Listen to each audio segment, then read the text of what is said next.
Hey everybody, welcome to our Cultures of Oceania and Bonnie update release stream. I see chat is already quite active. We're very sorry for giving you that brief scare there of the timer rolling over to an hour. I did not expect it to do that. But yes, we're here today. Well, right now, just me with Sergio behind the scenes preparing some gameplay to talk about the content of the Cultures of Oceania DLC and the Bonnie update. Before we get into that, I saw one question in chat about the problem on Xbox that the trees are no longer showing. And the producer said earlier that yes, we have a fix, we're testing it. It should be fixed soonish, but I don't have a specific date. But today we're not here to talk about the consoles, so we will jump into some historical context first about the cultures of Oceania. And for that purpose, we brought a special guest today, Etienne Rida, our what's the precise title? Historical content referent, historical content specialist, something like that. Yeah, Well, I something mean, like that. I go don't ahead, have it. introduce yourself. Hi, everybody. I'm Etienne Rida, and I'm working for Amplitude for 3 years now. I don't know. And I've done a lot of things, but mainly I do research to feed the creation of contents on the games, which can be related to art with 3D and 2D, and gameplay and writing too. So basically, um, I'm involved in designing the culture that will be added to the game. Yes, and of course, as in all of our culture DLCs, we have 6 cultures in this pack because there's one for every era. Would would be a bit weird to have two in one era and then skip one. And Yeah. so why don't we just jump right in with the Hamanyungan? Am I pronouncing that right? The I'm Pamanyungans. gonna I be think that's the correct yes, pronunciation. Yeah. just word of warning. I am probably going to butcher a lot of these pronunciations because I have no idea about these languages linguistically. So Myself, it's mostly words I read and no words I hear. well, So I've it's seen somebody once say, don't make fun of somebody for mispronouncing a word because no, means that they learned it by reading. no, especially if you're working in France and that you work and working in English with French people. They'll be very mad because all the world knows about our bad pronunciation of English and language. Well, as somebody who has studied some English linguistics, the pronunciation in English makes no sense. But anyway, let's In talk. French too. In French too. I think it's more reasonable, but let's talk about the Parmanjungen, right? They Yeah. are. I think with the art here, a lot of people will recognize where they're hailing from. They're Yeah. from the Australian continent. But tell us a bit more about them, and also, what we chose to represent their culture in game. Okay. I will go back to the Oceania. What we wanted to do with the Oceania extension pack, which was to deeper and ameliorate the the gameplay on seas and all the links made by cultures and sea, because the littoral and the seas are uh, a favored location for a lot of cultures and peoples in the world. So we wanted to add more depth in that gameplay, and so we wanted also um, to to correct a blank in on our world map and adding the Oceania cultures, which was very on purpose because there are a lot and they're very linked to the ocean.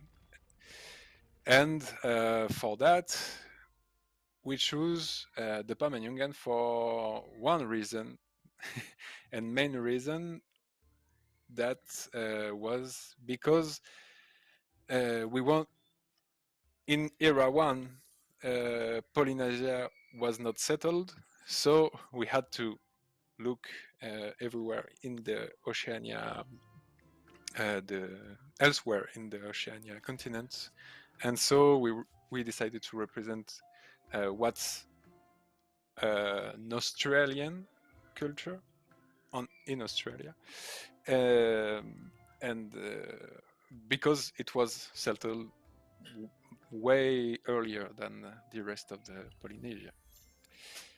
Yeah, and I think it's really cool to see a culture like this represented in our game, because I can't think of any other historical game where they are featured so prominently as an active, playable Yeah, culture. that was that was something we wanted to do with the design. We try to think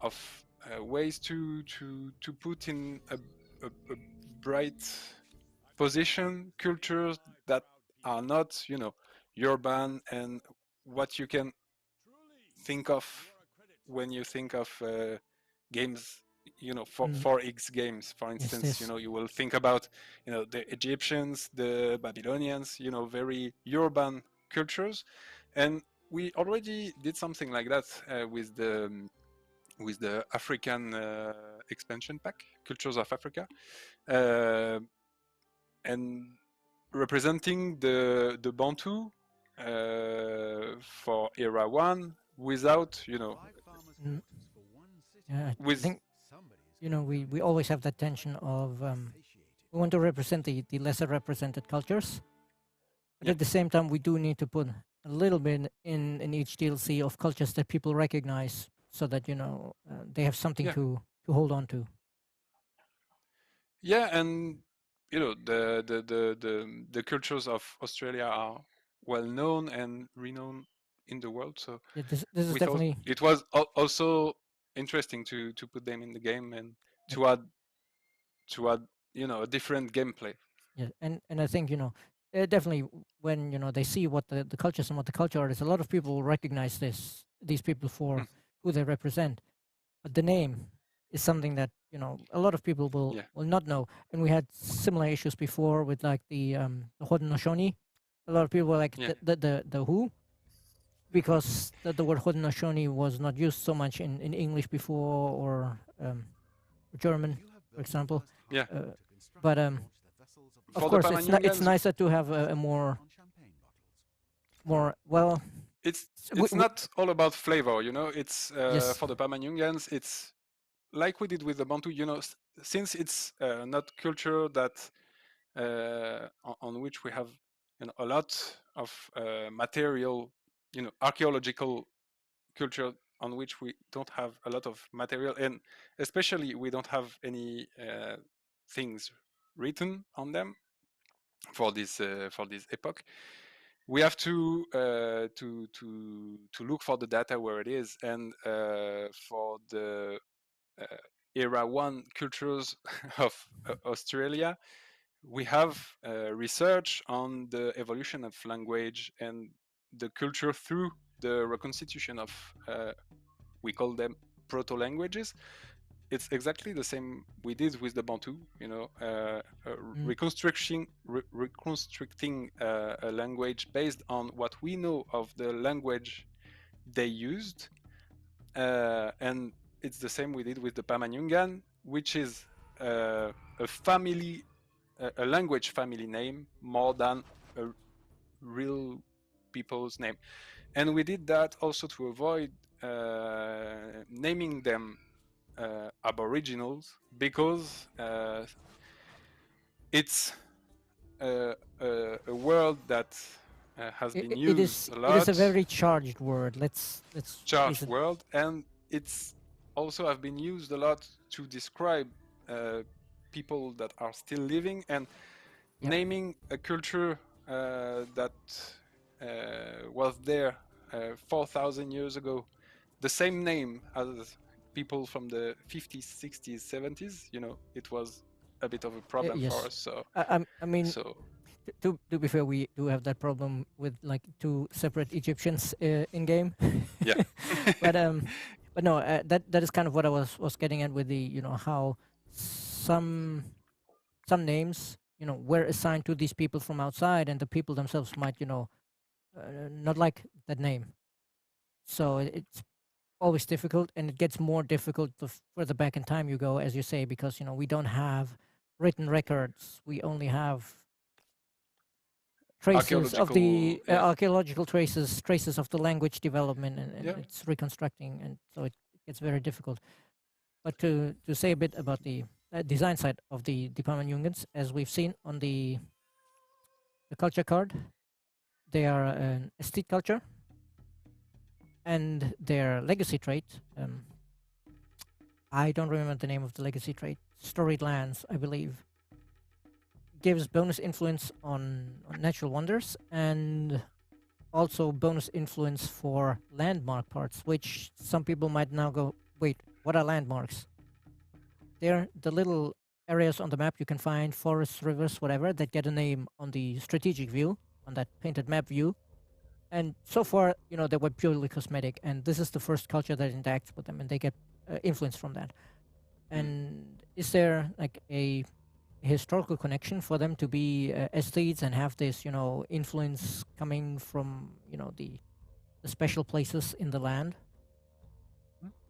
And it was also to meet, the very close link, the the the Aboriginal mythology has with the landmarks and lands.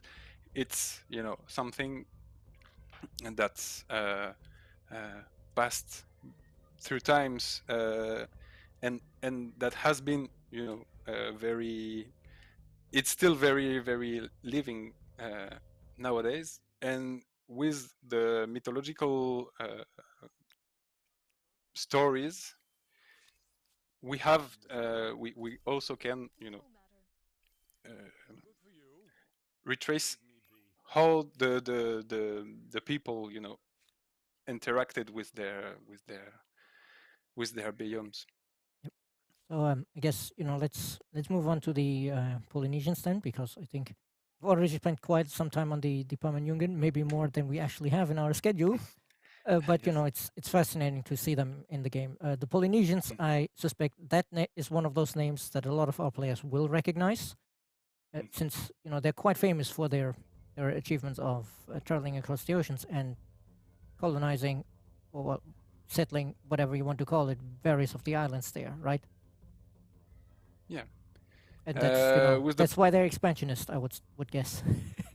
yeah, they are expressionists, and we wanted to to show and represent the way they went from little islands near what's now Indonesia and the Tonga, and from there they colonized the whole Pacific Ocean. Sorry, it's very hot here in Montpellier, so Oh, I I, have I, I I sweat believe problem. that the heat wave But has not been letting up. No, no, but but anyway, uh, but for this reason, we wanted them expansionist, yes, of course, um, because of and this ability to settle and to travel yes, long distances on seas. yeah, and that also plays into the legacy trait, because their boats will no longer take damage from being on oceans, even if you haven't researched like high seas vessels yet, like Mm, the cog and early modern vessels. Instead, you just lose half of your movement, but moving half as fast is better than sinking. yeah, And the other part of their gameplay that is fairly new is the Marae, which our players have called it. They have an anti synergy, because they take a large stability penalty for every adjacent district, but they also, each Marae makes the faith and influence of each other Marae in Marae. Is the E separate? I don't know. You'll correct me once you. Marais, je pense. And I think. they buff each other across the whole empire. So Yeah, my very basic understanding is that these were ceremonial places that were usually quite isolated, but you can probably tell us more about that. yeah.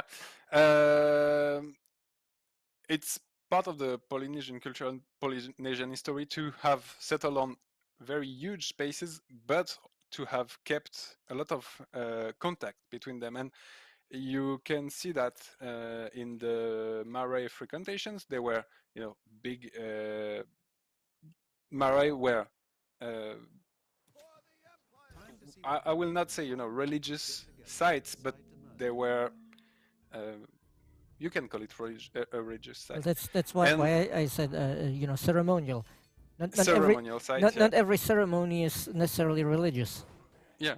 It could be politic. It could be, just bonding the community, and but for the major Marais sites, you can find them, in what's now French Polynesia. If I recall well, you had people coming from, for instance, what's now New Zealand to attend ceremonies there, and so we wanted to represent this link of ceremonial sites, which were often isolated because located on Let's be fair. not a sacred, If you're on not a the, sacred space, but on a space that's, it's taboo. respected. Yeah, it's Yeah, taboo. it's you're not supposed to go there, and also I guess um, being at home on a lot of small islands probably culturally contributed to this kind of uh, well, ritual culture. I'm not sure what to call it. This idea of the respected places, Hmm. because ground is very precious when you're living on small islands. Yeah, Like, that's true. But it could be located on not necessarily near the ocean or something like yeah, no, that. But I'm just thinking about the total amount of space they had available, and when it's that precious, yeah, then you might say, like, land is valuable because most of what we can see is ocean. But yeah.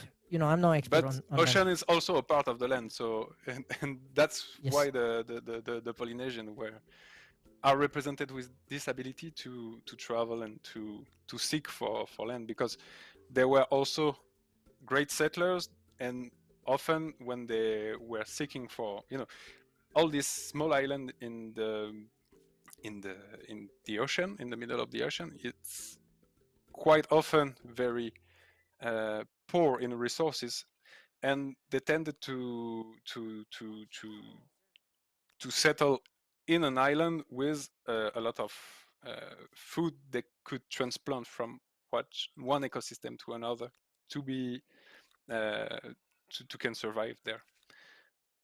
Now, So often there is a lot of history about settling and searching for new lands in the Polynesian folklore so and mythology, and this is because land is rare and it is fragile. well then, let's move on to our next culture, which is another one of those where I think pretty much all of our players will know about this culture, but perhaps not under that name. But the emblematic quarter probably gives it away to most people who they are. Yeah, the Rapa Nui, Yes. the Easter Island people. To be honest, they were, one of the people we wanted to represent, because we knew that it would be uh, uh, wanted by the players.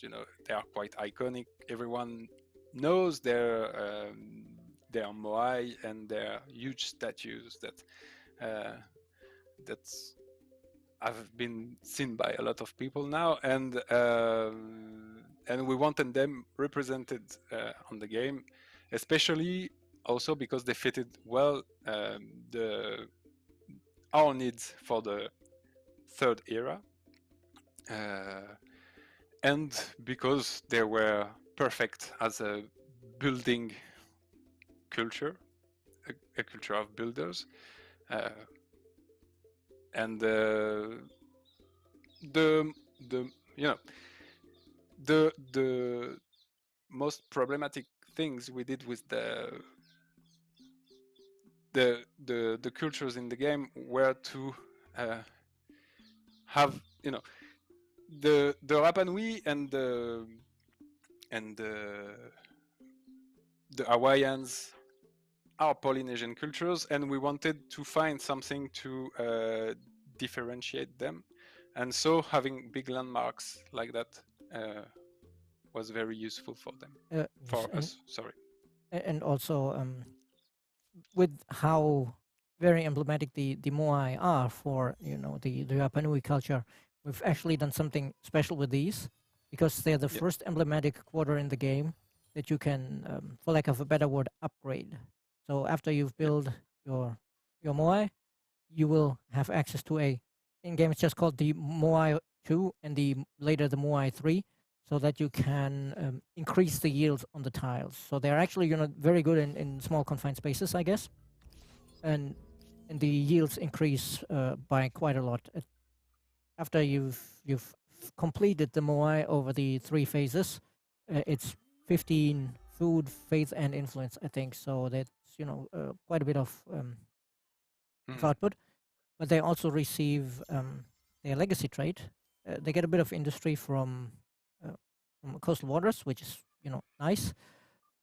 But more importantly, they get a trait, Makamake's Eye, which you can probably tell us more about that particular name. And that gives you a big industry boost in the first few turns of founding a new city. So they're also, in their own way, very good at finding and settling new lands because they get this big industry spike to get the city off the ground. Yeah, we wanted this original boost when founding a city is there to represent, the settling phase of Polynesian cultures. When they land and take possession of land very quickly because of the plants and animals and everything and skills they bring with them. And that's also part of the historical development of the Rapa Nui, because the population grew very fast after they settled, and they began to build moai, but in a huge um, a huge number of them, and that's why we tended to represent, the moai has something, a repeatable construction, because once for one there is moai, this uh, how could I say that, there is there are on the island, alignments of moais of moai, and uh, we wanted also to show and to tell about, the the huge number of them that was built in the city. On the island, there are more of 100 of them. And it's nice that, as we can maybe see a little bit here, but I think neither of those is upgraded. But there's subtle differences between the 3 stages of Moai construction here, visually in the game as well. Well, so you'll have to deselect the city for the FIMS overlay to go away. Just right click somewhere. There, much better. And we can see here that the heads are slightly different between the 2 districts because one has already reached a later stage in the completion. Yeah, the 3D artists, worked on that so we can have Yes, and from what I heard, the different programmers models. worked a lot on this as well because it was difficult to get to work. Well then, let's move on to the. mm, Oh, The Maori. we have a question. Yes, Ah, a design question. See, for design questions, you'll need to wait for the third section of our stream when Baltasar joins us because he'll be able to answer all of the design questions. Sadly, I'm not a game designer, and as much as Etienne is involved directly in the game design, I think like questions this specific about, hey, why did this unit land up exactly here in the tech tree, might not always be, in his area of responsibility. Yes. So let's look at the early modern. Of course, there's a free culture that comes with the update, but we're not talking about those yet. We'll save those for the end of the culture discussion. So now we want to look at the Maori, which, again, I think the name is probably familiar to a lot of players. Maybe not as familiar as the Rapa Nui, the Easter Island culture, but the Maori are still, I think, relatively well known as a Yeah. culture. But beyond knowing that the Maori exist, I think knowing about the culture is a lot rarer. So please do tell us, why are there militaries? What is the And ship once about? again, with all it was the case for all the cultures we put it in the game between Polynesian, Rapa Nui, and Maori. It's again a history made by archaeologists and not historians, because there is no books or record, and so I mean, we let's be honest. Even when you have written records as a historian, it's still a work of reconstruction because yeah, it's of never course plain it's fact. a work. No, it's never plain fact, but you can have a broader view on events that occurred and that can give you you know clues about the way of living, and it's not the same to work with one material or another, or the two. And for the Maori, it's still a culture that we know through archaeology and through um, ethnoarchaeology, but with no written But records. but I guess at, So we at the same time, Maori culture in, of course, not exactly the same, but they still exist today, right? it still exists today, but I mean, of course, now it's different than it was back then. Is what I'm saying. yeah, But you can recreate by extrapolating what you know from of them, and but it's a hard job, and it is what ethnoarchaeology does. But yeah, of course the Maori culture still exists today, and for the early modern era, the fourth era, we have research on them, which is made by archaeologists, and we can retrace how they settled through the two islands of what's now New Zealand. And we know that they settled here at the between the 13th and 14th century, and that makes of New Zealand the last bit of earth that was colonized by the humans. And after that, we can see how they developed. And New Zealand is a big island, and there is communities living near the sea, communities living in the mountains, near the lakes, etc. So there is a lot of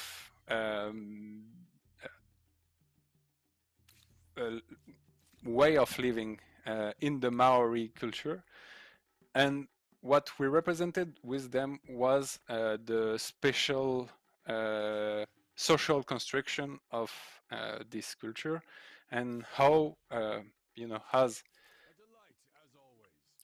how the Maori tribes are linked together by marital bonds, which make them very uh, uh, it makes a very strong structure, and especially for conflict and protecting your land. yes, And conflict so it is suited well their orientation as a warmongering culture. militarist is the term we use in Militarist, game. sorry. Yes. And yes, I was about to ask about that. What their relation to war culturally, or let's say armed conflict, because obviously they didn't have a concept of war in the modern sense, probably because there's no formal declarations or whatever. But because in game their trait gives them extra stability, cheaper units, and stronger units for every war they are in right now. So, what is the relation of the Maori culture to armed conflict, presumably mostly with other tribes in New Zealand? Yeah. It is the social relations between the Hapu, the big tribe. All the big tribes are divided in smaller units, which goes to the family, and all the segments of the tribe, interact in. It's it's dual because it is a community that lives together, but also a community struggling with each other to overcome. So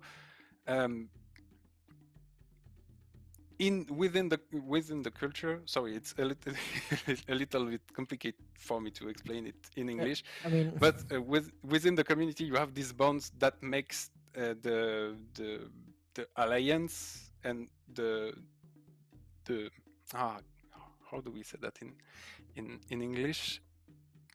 Sorry, pardon my English. That makes the people coming together in case of need. yes. Okay. To defend, Yes. the land and the Let me territory see. of the tribe. I'm not sure how much time do we have left in this segment, because I can't see the clock.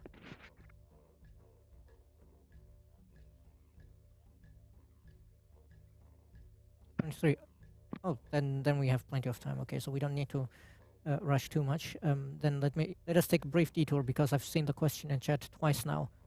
Somebody was asking where the first, well, they used the term city, the first settlement of the Pamanyungans would be geographically, presumably. Do you know that? If not, we'll have No, to, it's not an information I have. Okay, then But from post what I post the recall, question it's on the forum, and then we can see if somebody has that information we can answer. from what I recall, it would be because there is a lot of if in archaeology of the Pamanyungans. Well, I In guess they're specifically asking more the first settlement we're referring to in game, because obviously which one was the actual first settlement in the real world okay. is a very different question. But like where's the city that our capital would be based on, I guess. But I I guess in the end this is not something that can really be determined, right? With a No, culture this old. no, this all, and again, it's hunting gathering culture. So there is not per se a city and a place, Yeah. of huge gathering you can call, a capital. So we know of the Pamanyungans, the place they came from. They started to grow in Australia from, and it would be in the northeast, in the southeast, if I'm correct. But I have to check that information again. So, southeast, so like far southeast, like the corner where Tasmania is, or No, more in the north. so you did get it the wrong way around. Well, as I said, feel free to post that question on the forum, because then we can get back to you after we have ensured that we got the correct information. Because I'm happy to take questions from chat, but some of them might be too specific to remember, because there's obviously a lot of research that Etienne has done for this, and he probably doesn't remember every detail off the top of his head. So then next, let's take a look at the Hawaiians. Because I remember when we first talked to the VIPs about Cultures of Oceania DLC, there was actually a lot of discussion between them about the Maori and the Hawaiians, and who goes in Era 4 and who goes in Era 5. And we chose the Hawaiians as a representative of Era 5 because in the game we have this, Era 5 is not the 19th century. It's mid 17th century to the end of the beginning of the 20th, and for this reason, the Hawaiian suited well the fifth era, because the end of the 17th century and the turn of the end of the 18th century, sorry, and the turn of the 19th is the moment when the archipelago is united under the rule of Kamehameha, and it is also a moment where, you know, European contact with the Hawaiians is quite of a game changer of the constant wars and conflicts the different kings of Hawaii are in. I vaguely remember once reading that the European contact actually played a big role in this unification, but Yeah, I'm no expert on that.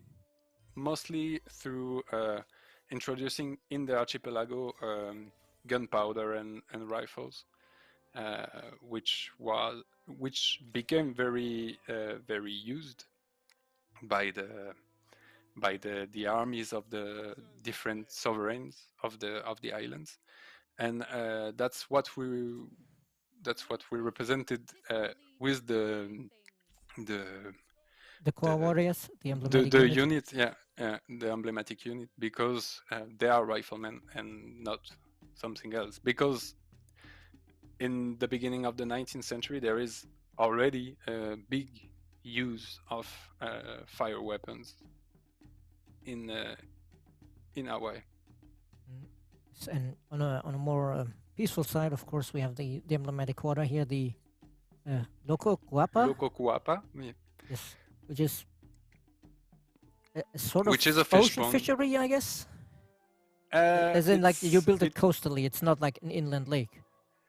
No, it's on shores, and it's an enclosure on the shores, in which you can breed fish, which is fed by the tides and the food you can find in the waters, and also you can grow.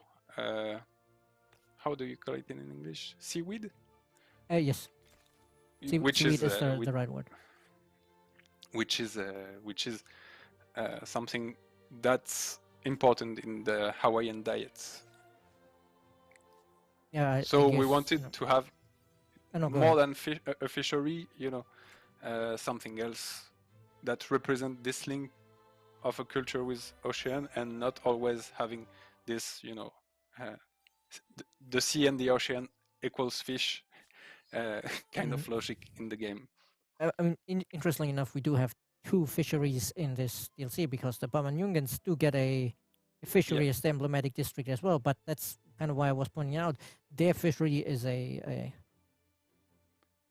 river fishery. A river fishery, exactly. A potable water fishery, as opposed to being built on the shore in the salt water.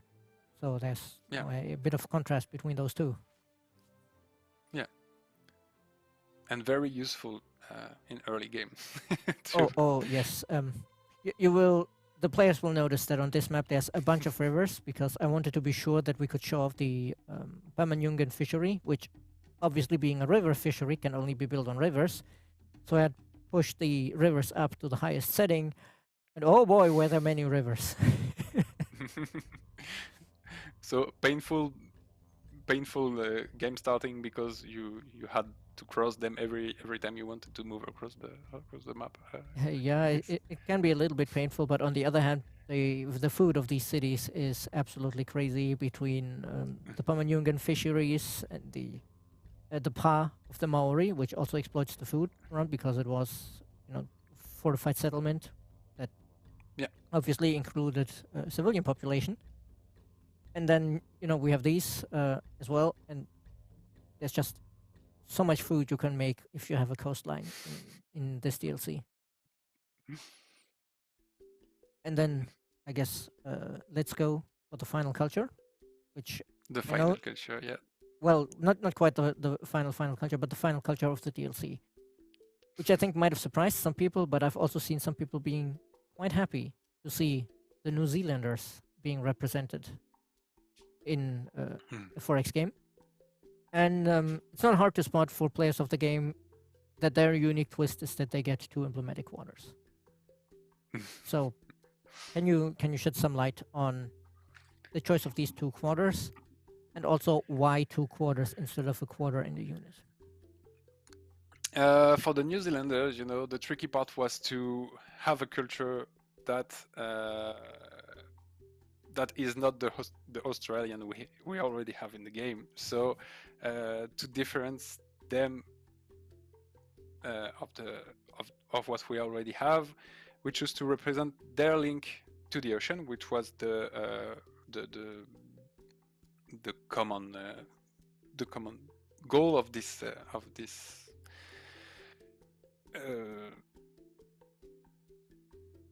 Of this all this DLC. culture or Yes. in this DLC, sorry, and to represent them and their link to the ocean, we choose to represent a yacht club, which was aiming to point at how good the New Zealanders are in whaling. I think Not whaling, but no, it's actually I not think whaling. But in sorry. game I think it's actually called the sailing club now, so it's more general than just Okay. yachts. But generally any kind of sailing related activity, I guess. And Yeah, in game it and gives you a lot of they stability showed and it. influence.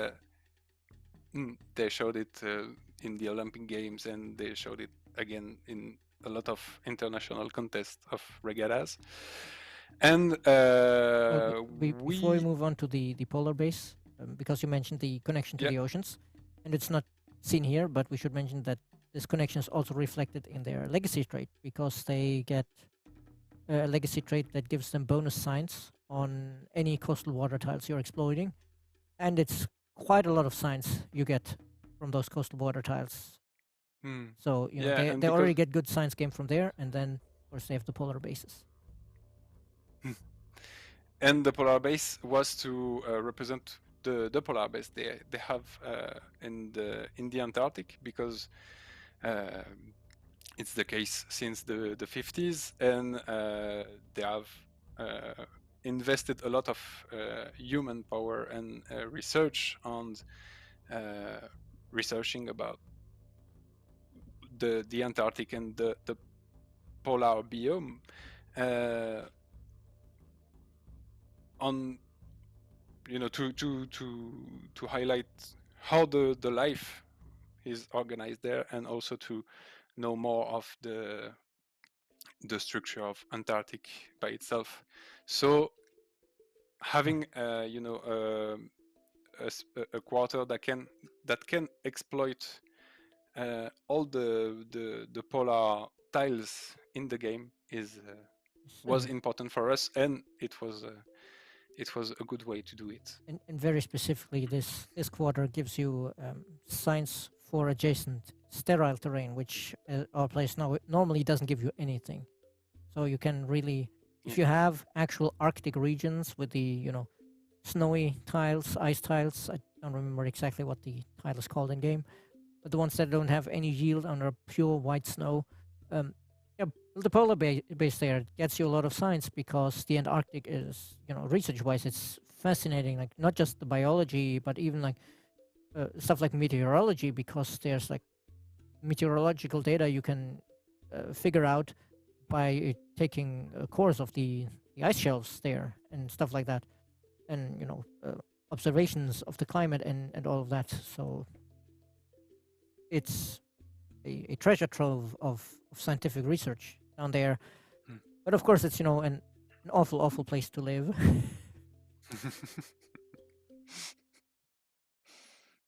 And then before we move on, because I think we have 15 minutes left, and of course we have the final culture left to discuss. But we did have one question that you might be able to answer, at least I hope you can answer it.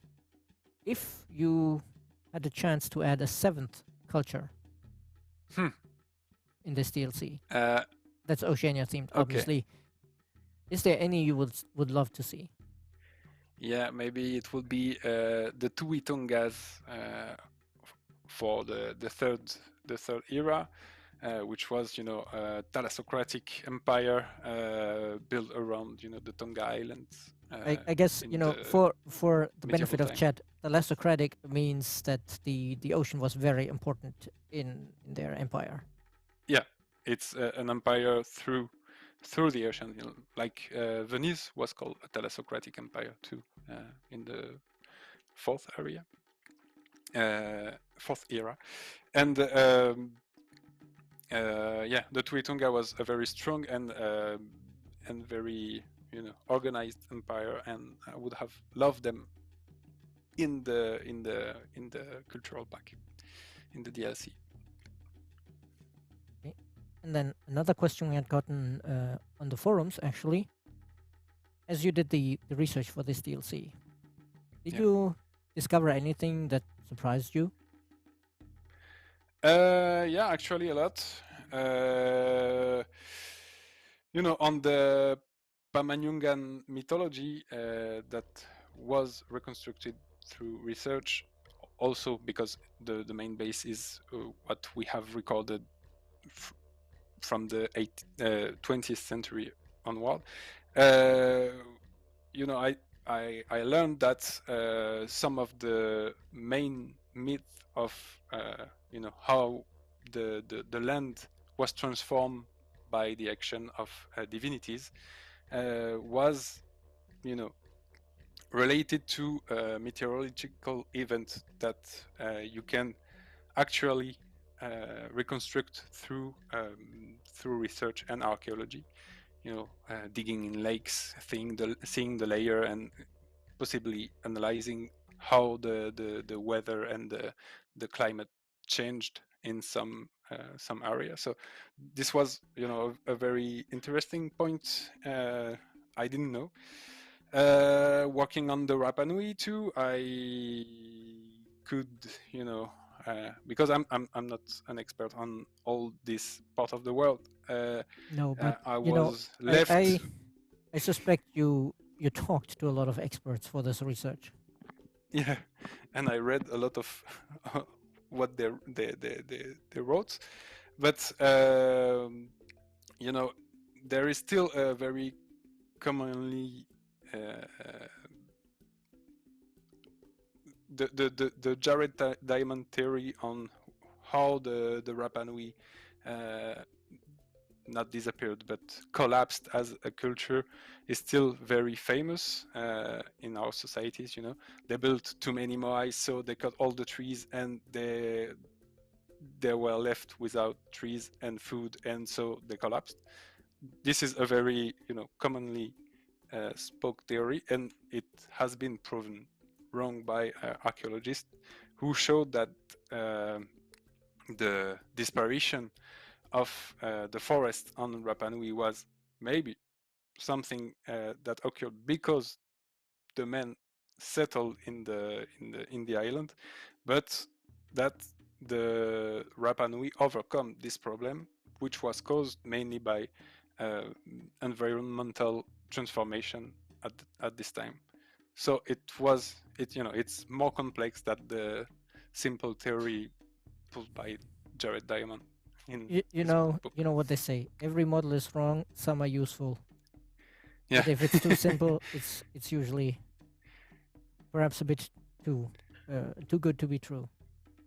Yeah. Because the world is a And complicated place. too complicated to represent, thoroughly in the game. Oh yes, I think if we try to thoroughly model the real world and real history in the game, people would just go crazy. It would be too much to take in. Too much information. And I learned a lot on how the Polynesian did to travel that far and be able to settle, and how they relied on the winds that are very stable in the Pacific Ocean, always blowing from east to west. And how with if you know uh, how north or how south you are, you can still come home because they went eastward.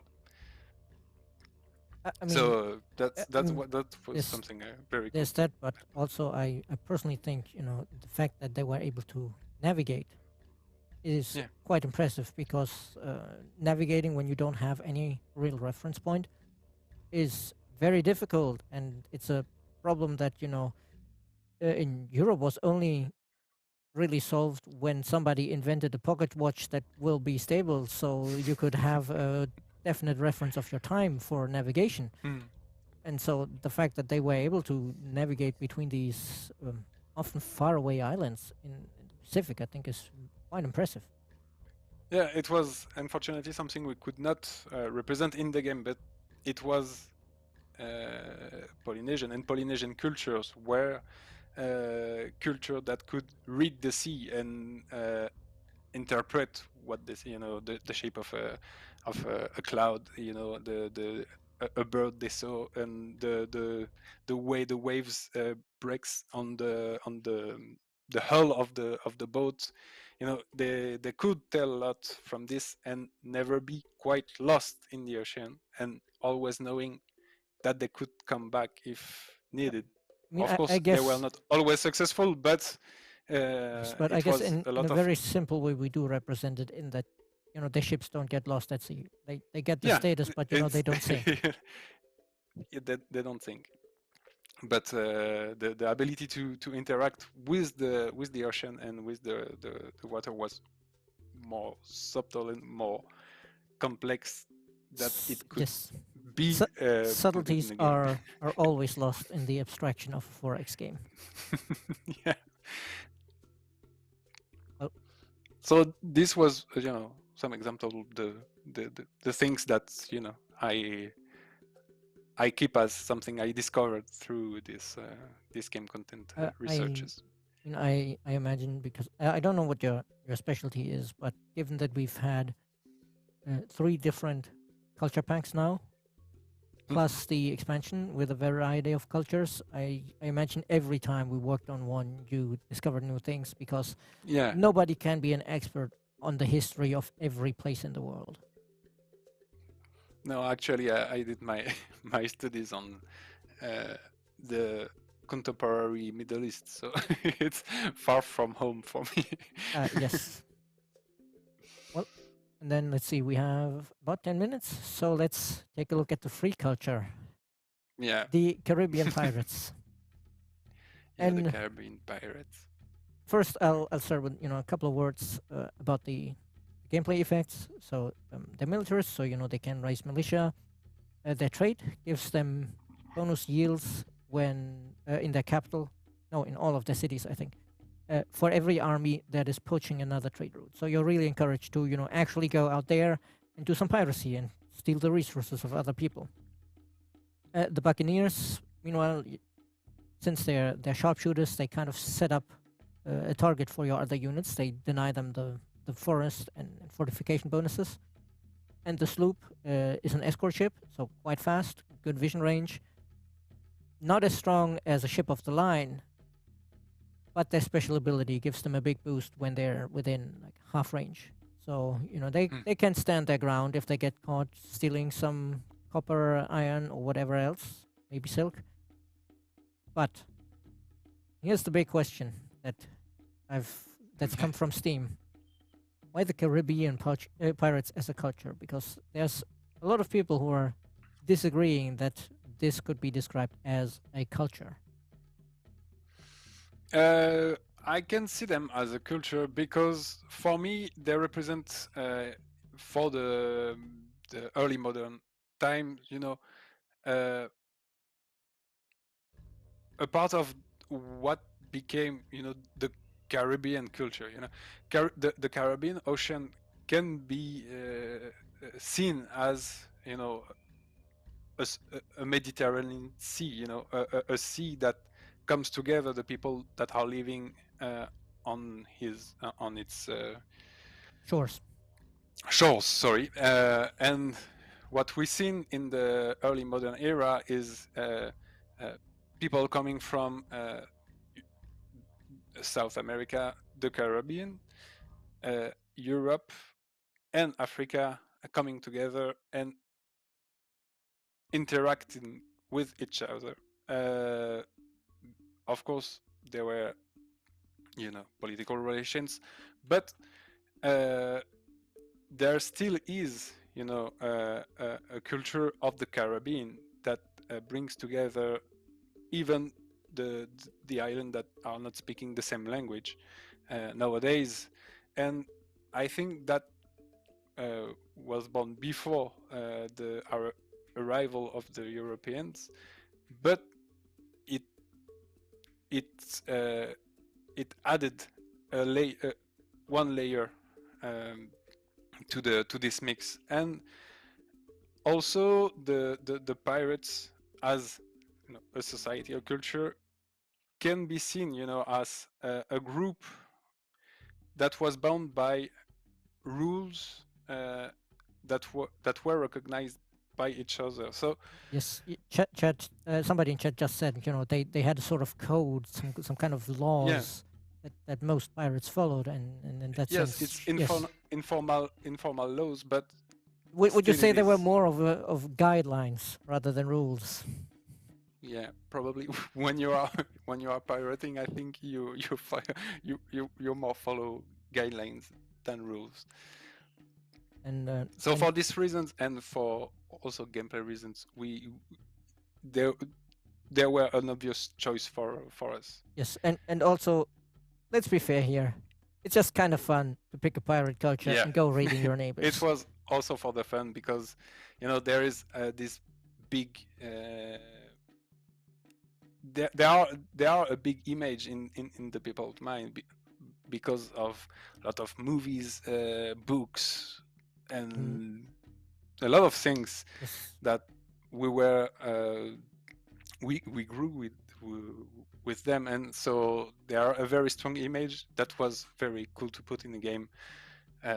and yet And you will see their city center, but the city center is absolutely not realistic, I think, but it's no, amazing. it It's was not the absolutely point amazing. for the Caribbean pirates. It was not the point to But have a yes, realistic they're city center. very evocative in most of our players' minds, and yet for some reason, the patch is not called the Blackbeard update. It's called the Bonnie update. Now I only have some very cursory reading on who she was. Do you have more info on that, or were you not involved in the naming? It is very blurry because a lot of things we know from her was written in the 19th century, and to be honest, there's a lot I don't remember. I don't remember about, so I will have to check again on my notes No, to that's be. entirely fine. I think just worth pointing out that obviously Bonnie is maybe not representative of who she is to most people, because that's the important part, who she is. And Bonnie, she for a long time disguised herself as a man to join a pirate crew. And who was it? Calico Jack, I believe, was the person she Yeah. joined, and then later both of them were joined by Mary Reed. So there was this like trio of pirates working together. But that's as far as my knowledge of that goes, because uh, I'm certainly no expert on Caribbean piracy in the early modern era. And in any case, looking at the timestamps in chat, I do believe I've already kept you 4 minutes longer than I should have. So we should take a brief interlude and then have some gameplay to show off the features of the new update. And after that, Balthasar will join us, and then you can fire all of your design questions, because then we'll have somebody qualified to answer them. But Jen, thank you very much for taking the time to join us, because I'm Thanks a sure lot. you're usually quite busy, and this kind of of promotion usually doesn't fall into your responsibilities. So very glad to have you I've here. been a And host to the stream quite sometimes, but it's the first time I do it from home and not from the studio, and it's a bit confusing seeing myself. And so I've been there. The remote streaming is a scary experience at first because yeah. what if something goes wrong? What if I break the tech? I think we did fine, and it's always super fascinating to hear about more about these cultures because Mm. there's so much to them that we can't put in the game or in the encyclopedia. But um, as I said, we'll take a brief break after quick look at the trailer, I guess, and then a brief interlude so we can make sure everything is working for the gameplay part. So see you all later, and again, see you another time, perhaps. See you, Stephanie. Thanks a lot. Bye.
Hey, everybody, and welcome back to our Bonnie and Oceania Cultures release stream, where now we'll be focusing a bit more on the Bonnie part of it, since we just had Etienne to tell us more about the cultures. And while we haven't picked the pirates in the save I've prepared, uh, as far as I've heard, Sergio has reached the contemporary era, so we can show off a bit of the New Zealand culture as well.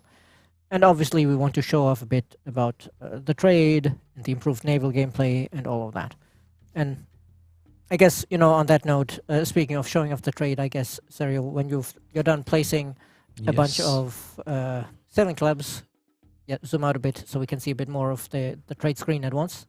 And you can see that now we have both internal and external routes. So you can see here, if we filter to just your routes, like Where with delay? Sorry. yes, Yes. my routes, then you can see this is just our own routes, and a lot of those are actually from our own cities to our capital, because all of the resources we have now need to be taken to the capital to take effect. So other people can potentially, come in and raid or poach those trade routes and cut off our resource supply. And the international trade routes, meanwhile, all go through the capital, which on the one hand makes it a lot easier to focus your trade infrastructure on where it will make most money. But on the other hand, also, of course, makes your international trade routes very vulnerable. In some games before on this patch in the preview, I've seen trade routes with like 80 resources going through them. So when you have a trade route like that, you really want the navy to protect them, because if somebody comes in and poaches them, you lose a lot of benefits from the resources. Yes, Dr. Ken is pointing out there's apparently a node somewhere here that has 104 resources going through. So Huh? quite important to protect those nodes. And they can, as we can see in some of these territories, go through ocean territories now. And on the ocean territories, you will also have a little node that you can raid, which makes them very vulnerable to boats. No, wait, this one, yes. You can see it forms, it's a bit of a fake island. There's no real land tile there, yes, but the assumption is, there's a tiny island that your fleet, your trading fleet uses as a rest stop. And the enemy can just show up there because it doesn't belong to anybody. And, oh, do you have a navy? No? Then these resources are mine. Them's the rules I just made up, and I'm enforcing them with this cannon. And but of course, that you can only do that if you're not friendly with them. So if you have non-aggression pacts, alliances, whatever, then obviously you can't steal from your allies. That would be a little bit underhanded, I guess. But now, I guess let's take a brief look. I think you placed some of the sailing clubs already, right? Yes, actually, Can you zoom the in on one? north side of it actually plays quite a few. Actually, So if you zoom Yes. in here on, Yep. on one of them. Yep. And we can see here, we get quite a bit of stability and influence from that because of the adjacent coastal waters. yes. And on the other hand, we have the polar base, obviously, which, important to note, that hill it's on wasn't there before we built it. So the hill is purely decorative. This is not a higher tile than the rest. And this, I mean, it's nice to build more polar bases, but this other one here, yes, this one will have much better yield because there's what, 5 Yep. sterile tiles around it? So Yes. that's, I can't read the number from here, but that's like 60 something signs? 75. as a base. 75. So, that's quite good. And then, of course, there's all of the signs we're getting from the coastal water tiles, which is, is it 20 per Yeah, tile? we don't have here the full description, but when I moved to this culture, we were on a base of 1,500 science, and then we just doubled it once Yes. we moved. I to think New if you click on Zealand. the city, we will see it quite nicely how much signs our coastal waters are producing. Well, you will have need some of the water tiles actually visible. Yeah. That one, yes. Hold on, let me go for it. Oh. Yes. Well, our next guest is already showing up, but I guess he'll have to be patient for a moment as we show off the final culture a little bit. But yeah, as you can see here, 20 signs per coastal water tile. The New Zealand science is quite strong, especially if you haven't invested in it before. I think I've taken a city from just founding it to over 500 science output with just 3 districts as New Zealanders, because the harbor and the sailing club exploiting the water tiles gives you a lot of science, and then you have the polar base as well. Oh, I don't think we have any relatively modern navy to show off some of the modern We combat, have do we? 2 man of war here preparing for going for battle. But But see, 2 man of wars is not enough to get the ship of the line bonus yet. nope, not yet. I'm just starting building my empire in the maritime sense. I'm just starting to build my empire, he says, taking over a save that I spent like 4 hours preparing. Yeah, but I need to prepare for going to war. There is a bunch of interesting So navies. you preparing this empire, especially given that I enacted small council and everything, has big I love democracy vibes. Yes. But also, it's not only about me. We need to wait as well for our lovely neighborhoods to build their own empire, Yes, to go to war. that is true. It will be quite difficult to show off the contemporary naval battles without the other players. Maybe I having can the try to start ransacking thing. That's some true. poaching. You should take your fleet and go poaching some Yes, trade I'm routes. gonna see here a wonderful thing waiting for me. Well, that one looked like it was already interrupted. Yes, it's already interrupted. Yes. So you might not be able to steal as much from there. Yeah, the thing is, like, we have this. If you click on at the top on hostile, it'll show you only the enemy ones. Then we can figure out where there's a good spot. Yeah, well, Yeah. I think you need to be at war to go in. yeah, well, Go that's there. easy to solve. No worries at all. No, wait. I think. Oh no, there's one just there's off our one? coast, On coast? Well- between the island and our coast, a little to the left. Ah, this one you mean? Yes. Oh, that's going to be easy to get. Yes. I think that one should have some stuff we can poach. Hello. Tin, tin, tin, tin, tin, tin. It's not by. Oh no. Maybe it's an ally. It's an ally, so we can't poach it. Well, I mean, I can always. For the sake of demonstration. Exactly. Oopsie. I still not? Oh. I think it downgrades us to non-aggression pact. We'll have to downgrade that next turn as well. Yeah, okay. Well, I can read it now. Still nothing. Nothing interesting. Is that only our own It's routes? maybe Well, because I I'm- guess hover over the list there of the 5 in and 5 out. No, on the node. You have the 5, 23. Yeah. The 23 is our own. That's internal. Yes, correct. So what's the middle 5? It's us. That's why we can't poach. You're trying to steal from yourself. Well, okay. Then I will need to move forward in order to go to the other side of the wall. I'm sure you'll find somewhere to steal. Yes, no worries. That's going to be easy to go. It took me a while to make sure I had the right settings to make sure that there will always be, oceans that we can raid. Yes. Because but- the default settings have too much landmass to make sure that happens. yes. It's going to take me just a moment in order to build everything. Oh, whoa, what is this? I think they're not happy, actually. Oh, that's actually a steam. Yeah. That's a steam frigate. That's a better ship than what you have, Sergio. I think you need to step up your navy game. Yes, actually, yes. That looks like a good call to make, actually. So. Oh, God. And they have torpedo boats. Oh, Sergio, it really is time to step up your navy game. Yeah, this is the problem with breaking my alliance without being prepared for this. Excellent.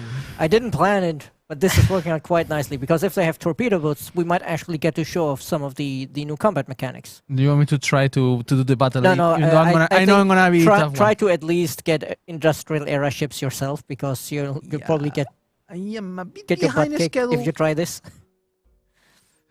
Yeah, I'm a bit behind schedule. I mean, so- you're researching propeller. It's gonna be a few more turns, but it's gonna be fine. Because in the meantime, I think we are ready soon to switch over to our next guest. Yes. I can see him. I can. Din, din, din. I'm not sure if they can see. No, No, they not can't yet? see yet. Ah, We haven't switched the camera yet because Etienne is making final preparations. Perfect. So I guess I will start. Just keep building more and more boats. You want an alliance? Yeah, sure. For the moment. See, Sergio, I had been so careful to set this up that And the then- black player feels stronger than us, and so that we can start an intercontinental war where the navies will matter, and you just go backstabbing our neighbors. We just said like we need to showcase this. Like, all right, I'm on it. Let's try to provoke international conflicts. But speaking of neighbors, etc., there's one thing we can't show here, I think, Okay. unless they have been wiped out in this save. Our This one? vassals. Maybe in the sake of getting into the star. Here I was quite happy that the I mean, AI had attacked no. me, and I vassalized them so Hold that we on. could show off. We can show them. I can just Yes, load the previous save. load a no save worries. where they're still alive, because this is also a very important change in know. previous versions of the game. You know, the liege and their vassals share resources, but apparently they instantly became the Federation because they had teleporter technology, and the resources just showed up at the other capital with no problem. Now it will actually create an international trade route that is, as far as I recall, free of upkeep, because you don't get a choice in whether or not to trade with your vassal, but there will be an actual trade route, so your enemies can mess with that if they want to. Yeah, actually. And we can see here, there's a lot of trade going along that route, Oh yes. which makes it quite valuable. I've seen the power of the per trade route infrastructures today. They're quite good now, people. Don't sleep on them. No. Yes, as you might have caught a glimpse a moment ago, our guest is here now. So let's take a moment to introduce him, because, you know, I still remain, Stephanie, your local community manager who reads, you know, your feedback on the forums, but he is the man quite responsible for getting it actually implemented. Responsible is a big word. I'm pretty sure that the lead title does come with responsibilities, right? With great responsibility comes a lot of meetings. Indeed, yes. Those are true. Sorry. So, hello everyone. I am Balthazar Roger. I am still lead game designer for Humankind since we launched. So, thrilled to be here yet again with another cool DLC with updates as well for you to rediscover old mechanics under a new light, maybe. So yeah, pretty happy to be here again. Yes, and yes, the mechanics to rediscover are, of course, you know, what we're here to talk about. And we already chatted a bit about the trade while we were waiting for you, but let's maybe start at the source, if you will, the resources, because they got a big overhaul. Yeah.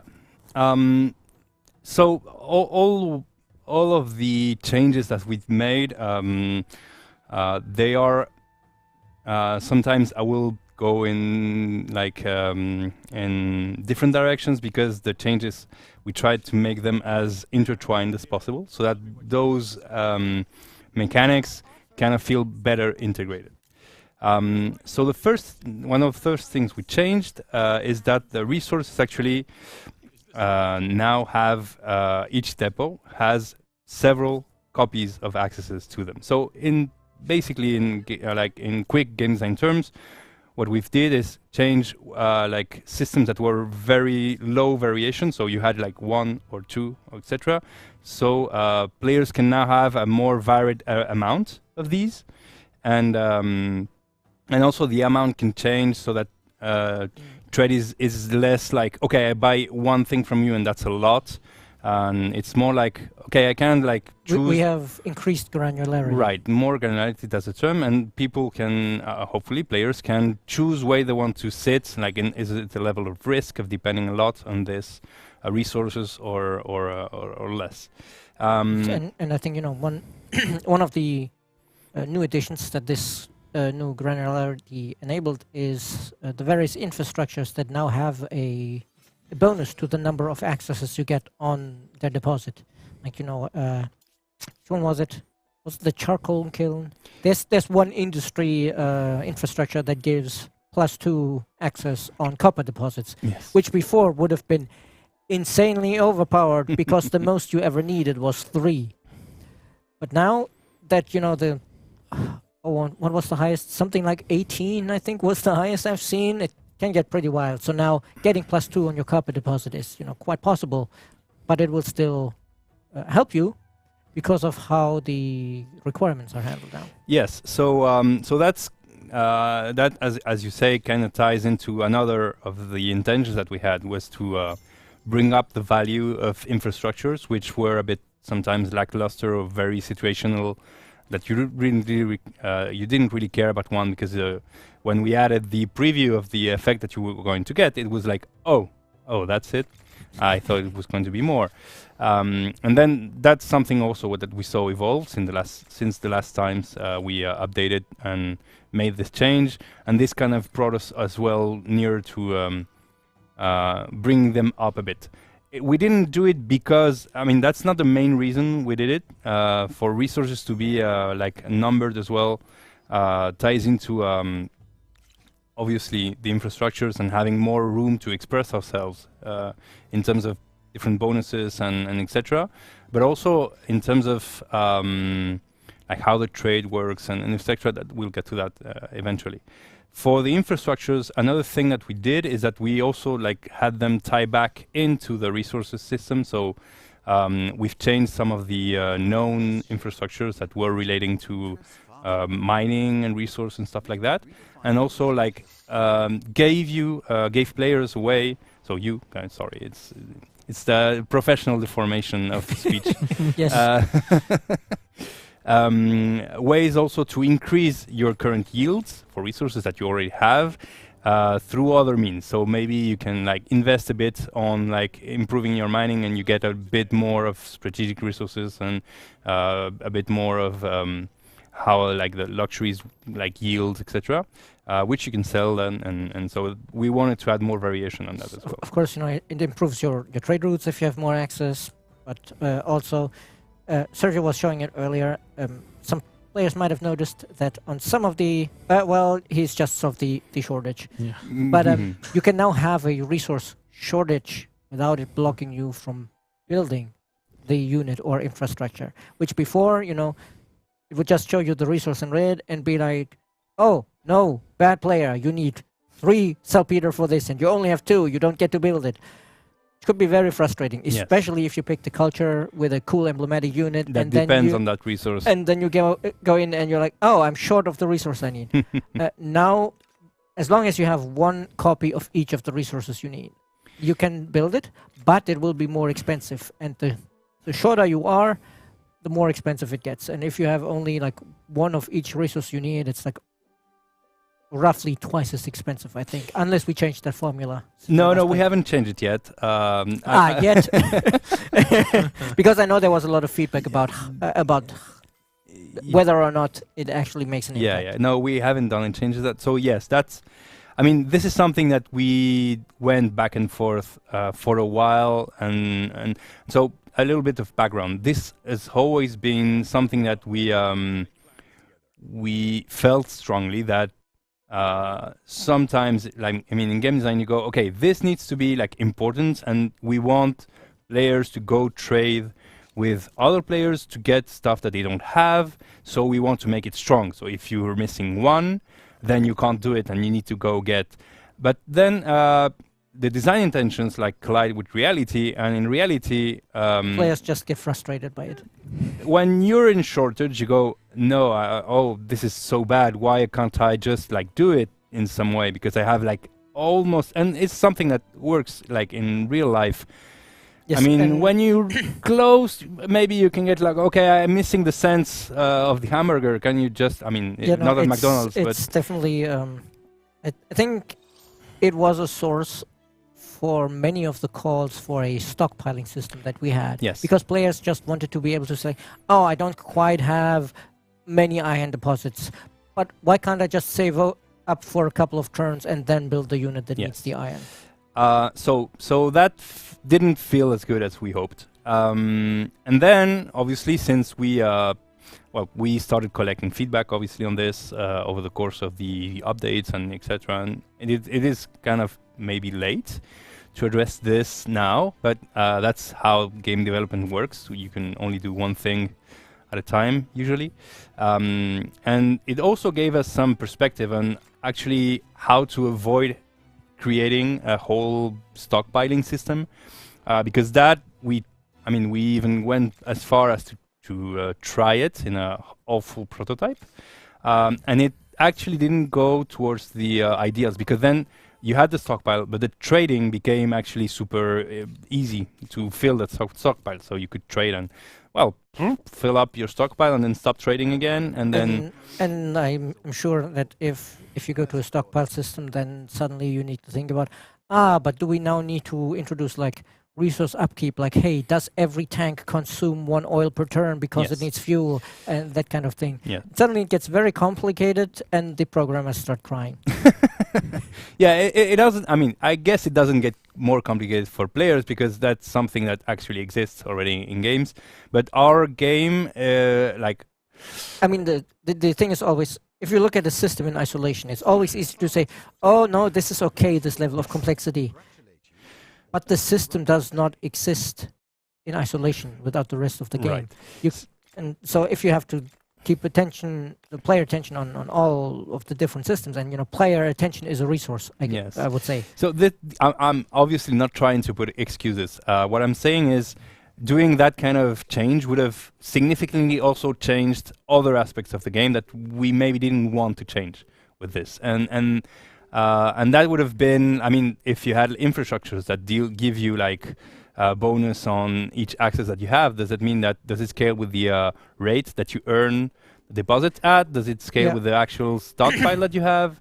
And so that started like putting questions that were Yes, kind of see, going exactly. too far. That's what I mean. There you run into that question of like, maybe now we need to change this to an upkeep because the per access doesn't work, or maybe it's a bonus on the deposit itself. And there's a lot of questions that, for one, as you said, might be aspects of the game we don't necessarily want to change. But also, secondly, and this is relevant for the players, the more knock-on effects it has that we need to deal with, the longer it takes to actually make the change. And no the player more it changes the nature of the game as well. and the more it changes the nature of the game. But I'm thinking purely about, hey, we want to have this update at some point. Yeah. And Well, yeah. So it's always nice to say, hey, this system needs a complete rework, but you always need to weigh how long does it take to do this, and what could we do in that time that already makes the Yeah. experience better. And then, well, coming to the solution that we did implement, so that, in memories, it's the fact that you can actually build what requires some kind of resources, even if you don't have the full amount. This is something that wasn't quite obvious. We did try other ways. I think we had a little chat or poll informally with VIPs. Yes, we asked the VIPs because we had once it was settled that it should take longer to build if you don't have all of the resources. There was the question of, does a lack of resources increase the price, or does it reduce the efficiency of your industry? So that is like, I'm missing half of the iron, so I have 100 industry, but it only spends 50 of those on the construction per turn. Right. Which, in some ways, is nice because it avoids weird things where like I have already put 300 industry and then suddenly the price changes to 250 or something like that. But on the other hand, it's like awful to feed back to the player. Yes, so the number that you have in terms of industry is, okay, it's there, it's a number, it's simple. And then if you have to say, well, but your rate of the industry reaching the actual production is slowed. So in that case, it's when we we felt that it was a way of making like fulfilling the objective that we had discussed with the VIPs. So this, if you are missing resources, it will take longer, in a way that we already knew how to explain, which is costs get higher or lower. In this case, they get higher, and this is something that we kind of already knew how to feedback. We knew that players usually are expecting costs of industry to be able to shift in terms of maybe you got a cool civics or something that shifts the cost, and this is something that the game was also prepared to handle. So if the cost changes during a turn, the game knows how to handle that. It scales the bar, and so so obviously that's a solution that we felt good about, because it kind of ticked many boxes. Like the VIPs told us that it was not a horrible idea. Check.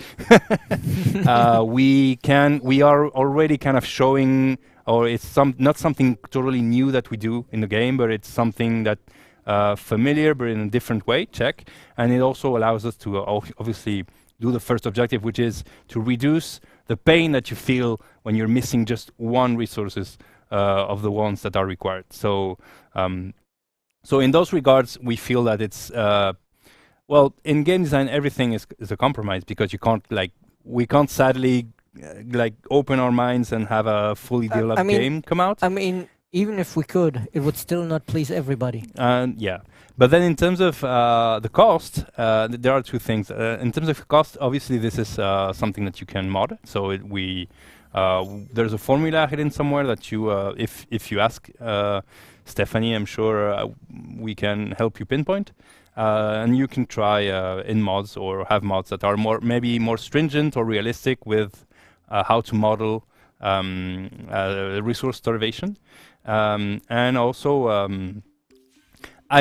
this is just personal. I have managed to reproduce a sort of cap for in mod as well. So if you, for instance, you can have units that require a type of resource to remove those resources from the stock to consume it while they exist, and then that kind of, if you squint a bit, it kind of shows you how it could be. It kind of emulates an upkeep system, I guess. Like a resource upkeep. So hey, I have this battleship, but now I need to invest 2 oil per turn because it needs fuel. So that is not something that is in the game. I'm not saying it is, because it did feel like way harder to play it that way. But it's something that, again, if you are an adventurous player and you like to use mods, or you are an adventurous modder, some quite adventurous I imagine, then you might want to look into that idea. Maybe that could be a cool thing to do. Yes, and sorry.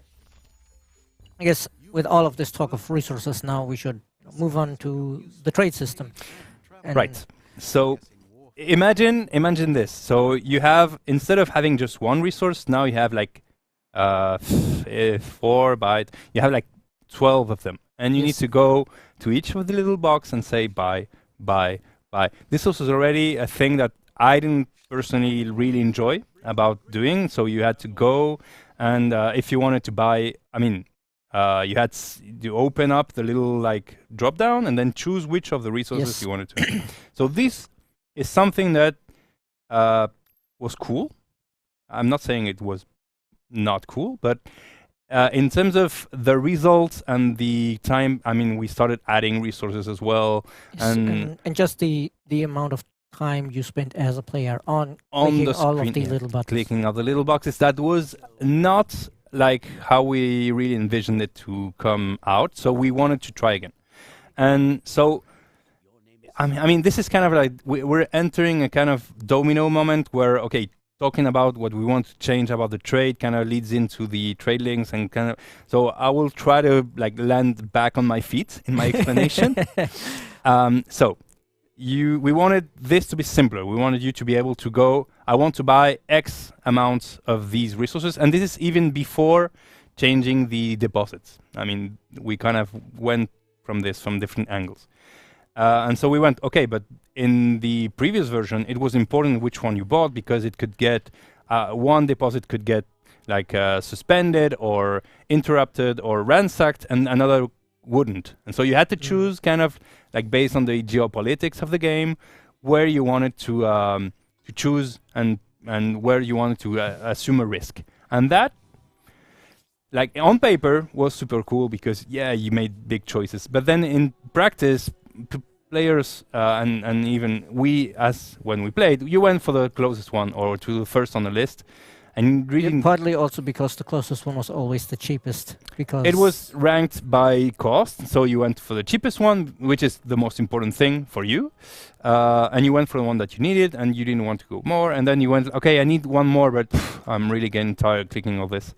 And so that, in terms of like interface and experience of just, I am trading with another empire, felt kind of to me micro. So it was like, I want this specific resource, and with from this location I want it. And then when you zoomed out and you looked at the trade network, it was more of a trade spaghetti dish, and it was like lines going everywhere, and some of them like were curved, and so etc. And so if you really wanted to go and mess with someone's trade, you had to like really look into that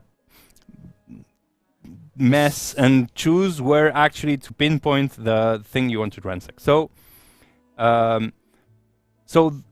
the first experience that we wanted is, okay, I want players to just like choose, which means that, okay, we can't really choose anymore from where you want to buy the thing. And so this led us to, okay, we need to rework the way the trade network and trade links actually function, because in that regard, you can't really like choose, like, I want this resources and it will come directly to my capital.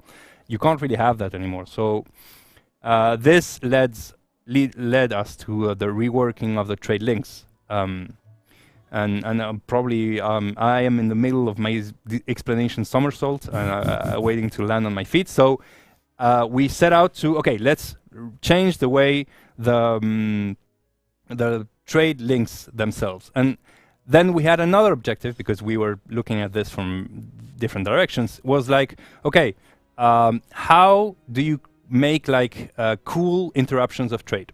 I mean, how could you, in terms of, as a player wanted to mess with someone, you go, okay, I need to make a bunch of armies and split them and go ransack here, here, here, and here. I need to enter, and I can't really do it on the ocean, because the ocean at that point was like a no man's land where... Yes, which as far as I recall, the ocean nodes were actually something that had been considered even before release. Yes. But just had made it into the previous trade system. Yeah, so they were kind of there, but not there, complicated.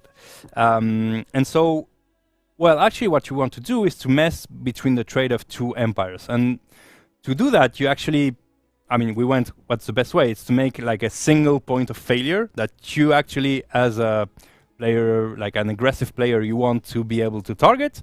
And as a defending player, you want to be able to defend. You don't want to have to defend your whole territory against someone potentially coming and messing with your trade. Probably you want to defend like the route that is important to you. And so in that regard, we decided to, okay, let's just like make the trade between two capitals a single link that we make sure that we show very well in game, and that in that aspect work on how it highlights and etc.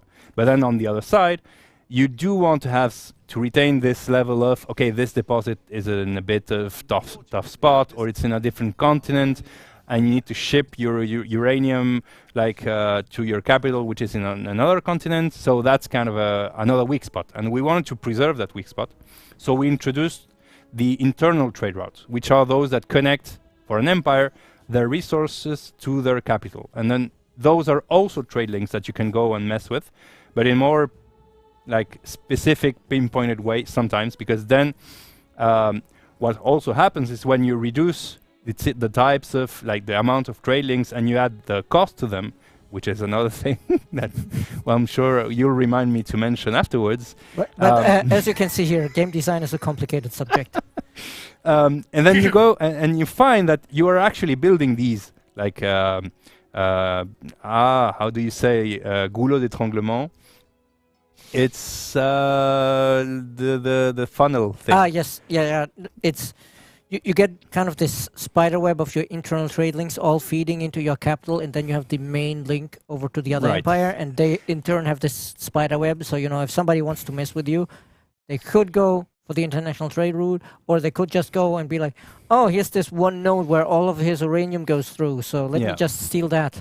And as you were showcasing Sergio before, there's the that's the trade link with the vassal that is providing him with all of. Let's just mess with that while I'm at war with both, so that like neither gets any resources and they have more problems. So that's kind of like all that we set in motion with this kind of we want to rework the trade thing, and we want to show better like where is the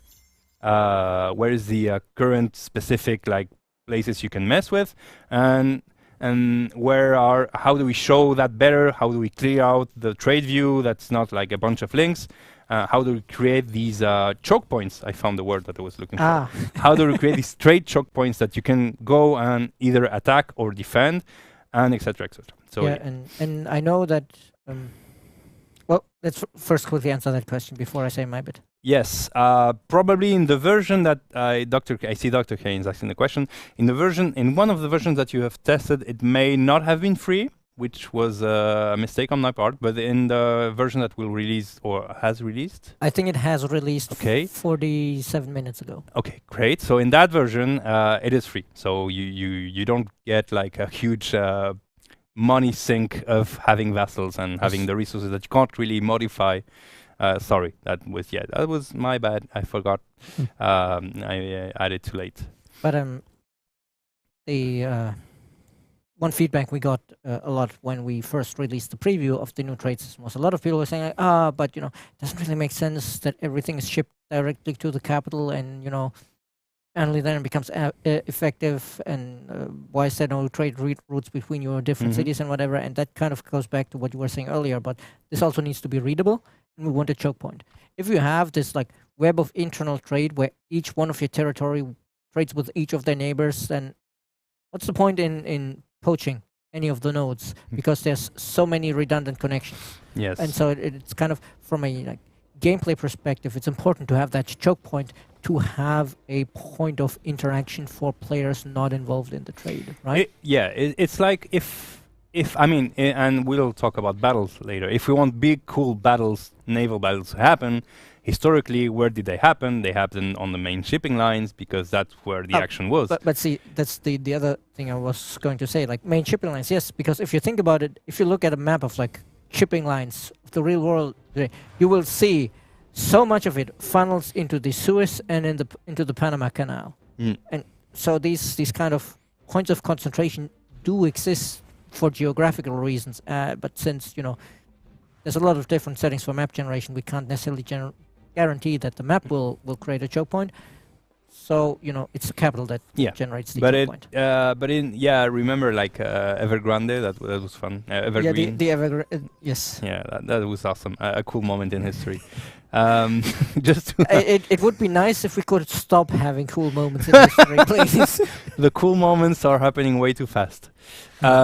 Just to look back to the last bit that I was missing, and Dr. Kane kind of remind me of it, is we've also added, and this is a big change in terms of if you're counting the numbers, we added an ongoing cost to trade. So that's a big thing that we also went back and forth on. And there was one thing that kind of decided us to do it, is that before you didn't have many incentives of actually building trade infrastructure, and or transport infrastructure in general. Yes, the trade infrastructure was okay at making money, but I'm also thinking of the diplomatic relations, before customs union and stuff like that. But for instance, building a train station is actually a super big deal. You manage to in the real world I'm talking about, and you can really feel the economies of moving stuff from A to B, and that's something that we wanted to also bring back. I mean, why would you build a train station somewhere and not just everywhere in your empire? You can do it, but there are incentives, and how would you build those incentives to building it in a specific place first? The same for harbors, why actually would you build a harbor? And airports as well. So in the previous one, you could choose the 3 routes, and the air versions was always cheaper, so that was okay. But you couldn't really feel in the sense of, okay, this actually is saving me money, Yes. like each turn that I have it. So also, like a different goal that we had for that is to also show the evolution of trade between empires. So before you met an empire which was at the other side of the world, and you went like, that resource seems nice, buy. And so in that regard, you didn't have like any real incentive in trading with your neighbor. And yeah, and I definitely also recall, in the previous version, there were many moments where, oh, you meet a new neighbor, hey, they agree to a trade agreement. Let me just buy everything. There Yeah. was no, no holding back because you didn't have to consider any cost. Yeah, and so one thing that we try to encode as well in the trade upkeep is that, well, even though you don't really like the neighbor, you kind of want to trade with them because it's actually very cheap to trade with people who are next to you at the beginning of the game. So usually you imagine how the things travel back by then is by, I don't know, donkey, people carrying it in their backs, and that costs a lot of money. Generally by land or maybe by boat. Right. And then, like, when you have boats, and we went also back and forth on that design, when you have boats, okay, yeah, I have some boats, but people didn't really start trading, like, the Silk Road didn't disappear because people, like, could go around Africa. Actually, the Silk Road was cheaper to just send a ship, go half around the world, and come back at the other side. And so those are the evolutions that we want to show in a really tangible way. Okay, I'm able to trade across the oceans. Wow, this makes like ocean trade really better, and I Yeah, can see the savings. I remember like last week I asked you for the modifiers on the cost, and it's definitely at first super expensive to trade through an ocean node, and then you invent the 3 master chips that are properly sturdy for ocean going trade, and suddenly it becomes super cheap. And I think there's also an evolution in that kind of sense, because at the start of the game, before you have all of the various trade infrastructures that make money and the various infrastructures that reduce the cost, or you don't have good trade agreements with the neighbors yet. You're looking at it and you're like, I want this copper, but it's gonna cost me like 40 gold a turn to maintain that route. But then over time, as you unlock these cost reductions, you unlock more infrastructure that makes money from trade, especially the ones that make money from naval trade. They are really good.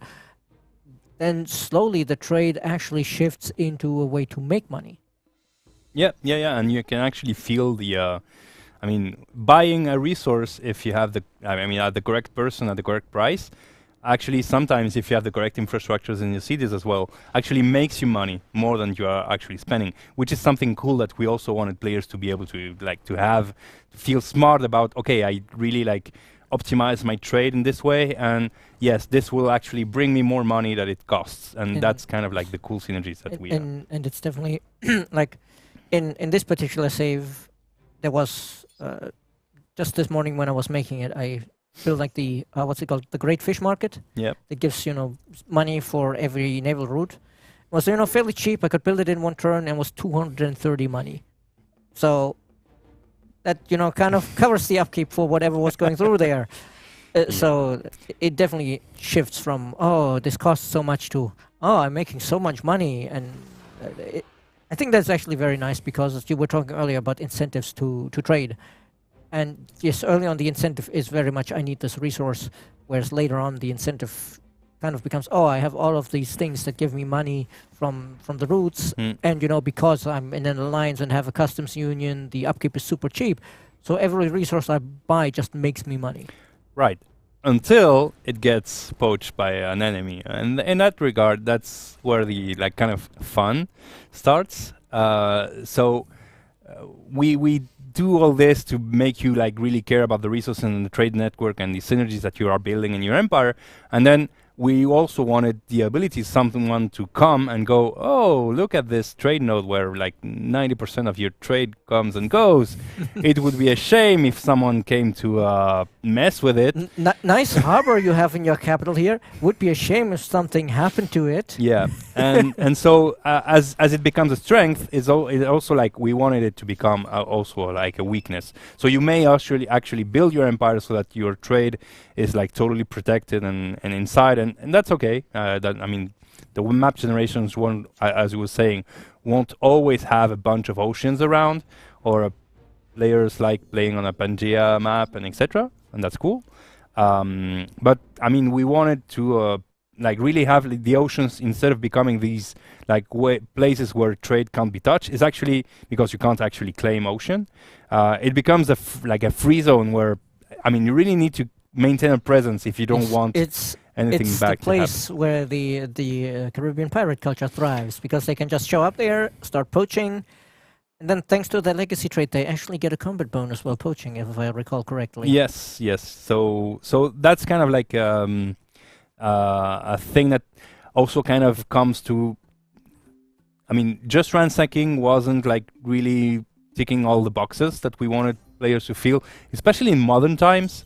Like, I mean, modern from era 4 and onwards. Yes, you mean modern in the full sense. In the full sense of the way, not right? 1914 Not just now. Later. Where actually the I mean, coming and just breaking everything and pillaging and looting, etc. Like, I mean, historically, it didn't come like with so many benefits. It's just saying, okay, you know what? Yeah, I think, you know, as economies get more complicated, the value of just smashing your neighbor's city and stealing all the gold severely goes down. Yeah. So you go like, maybe that could be better if it just were just mine. And so we added like poaching to be a very cool alternative to just ransacking. And actually, you'll see that trade is actually a bit more resilient to ransacking right now, because if you ransack a route while you are ransacking it, you will actually interrupt the trade. But there are many cases where actually, well, you're done ransacking it, okay, that's okay, and trade just recreates somewhere else. I know that certainly happens with vassals, because I tested that before. I don't remember if it automatically does so with other trade partners. They need to come back and like purchase again, but if there were relationships that you were still like maintaining, it will recreate elsewhere.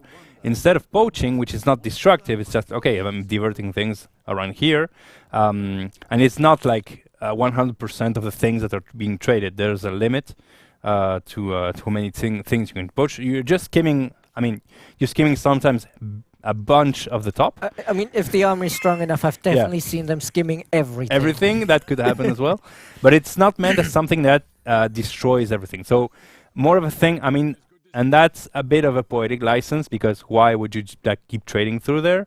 But in terms of like the fantasy and the and what's happening, we felt that it felt okay to build this way, so that it actually gives you also something that, okay, this is happening there. Yeah, and you know, I also think it's very important to actually making the navies important, because if your trade just automatically rerouted through a different island, why would you need to protect it? Yeah, and so that is one of the excuses, also like excuses that we've encoded in the game to make naval combat and naval presence in the seas much more prevalent. Though, as Sergio is showing here, naval combat is still not interesting if you show up with battleships and the enemy has carracks. Well, it is. I mean, if you have the upper hand, it's. I mean, funnily enough, I think I once read there was like in World War I, there was like some German captain who actually had like a sailboat, and he hid like a modern gun inside underneath it there, and so he would sail up, and then silly sailboat, and then bam, giant gun, hand over your stuff. But in a way, it is kind of how like the British Empire kind of extended its dominion over the seas and told, well, you can trade. Oh, you can't trade. I don't like you. During a bunch of years in the 19th century. So that's kind of like our way of letting you know, if you want really to be competitive and like really dominate the trade on the seas, you do have to invest. in naval combat. And we also this is why also the balancing a new content and new units that we added and new mechanics as well that we've put in naval combat actually leans towards making bigger, more expensive, and more powerful boats as soon as gunpowder is invented, basically. I think even the early boats got more powerful because it's true that it felt a bit weird that a single archer could sink a whole quadrireme. Yeah, that was a thing. Which, well, I mean, I guess technically it's possible if they had a way to light their arrows on fire or whatever. But I'm no expert on ancient warfare. I mean, I guess I've seen a movie where that happens, but even then, burning down the whole wooden hull of a ship takes a lot of effort. But as soon as you get to stuff as you say, early modern, where you have these massive ships with 3 cannon decks, it just did not feel right that musketman could so reliably gun them down because those walls are pretty thick, and it would take a lot of musket fire to sink them, I think. And that was a pretty recurrent, actually, criticism that we had. It felt weird. It didn't feel good. I mean, the range, obviously, it's. I mean, I do remember that in early versions. I don't remember if it was until the last version or now, but we definitely had versions where some land units outranged the naval units, and that's just what? Yeah. And now, of course, the up to the medieval era, the boats, they got some buffs like combat strength, speed, whatever, but they still function the same as before. And it's really in the early modern era where we get into these new ship classes, new abilities, new dynamics of battle. Mm-hmm. And yeah, that's where you get to take it away again. And so in terms of actual dynamics, I mean, usually you think about the sea and you go, okay, it's mostly flat and there's wind and stuff, and okay, you can't really hide somewhere. So in terms of level design, I mean, if you want to make a battle the same way you can make a cool battle on land, you don't really think the same way. There's no there's little choke points. I mean, if there's land and there's a little isthmus there, it's kind of a choke point. Most battles happen in in the sea, big open. So. Well, the more modern battles, I guess, because if you look back, of course, a lot of famous naval battles mostly happen. It's Mediterranean coastal stuff. So in one of the updates, we had added the naval features like algae and fog, and it was I think rocks and stuff that kind of made it not quite the same to fight somewhere and not the other, but it still felt weird because ships mostly went and clumped to each other and stayed there. So we felt that we wanted to give boats and ships in battle something that was their own. I mean, and the one thing that we found that was one thing is that we could actually they are pretty fast, and so why don't we give them space to actually express those range and speed differences? And so that is what led us to actually introducing a different set of battle sizes to naval battles, especially when again gunpowder shows up and you actually get ships that have a certain range, that you need to have a certain visibility, and there's all these things that come into effect or fruition when the battle is actually bigger than what you can see, which happens on land because you have forests and stuff that cuts your line of sight or mountains. But on sea, the only thing that we found that could work is actually making the battle sizes bigger.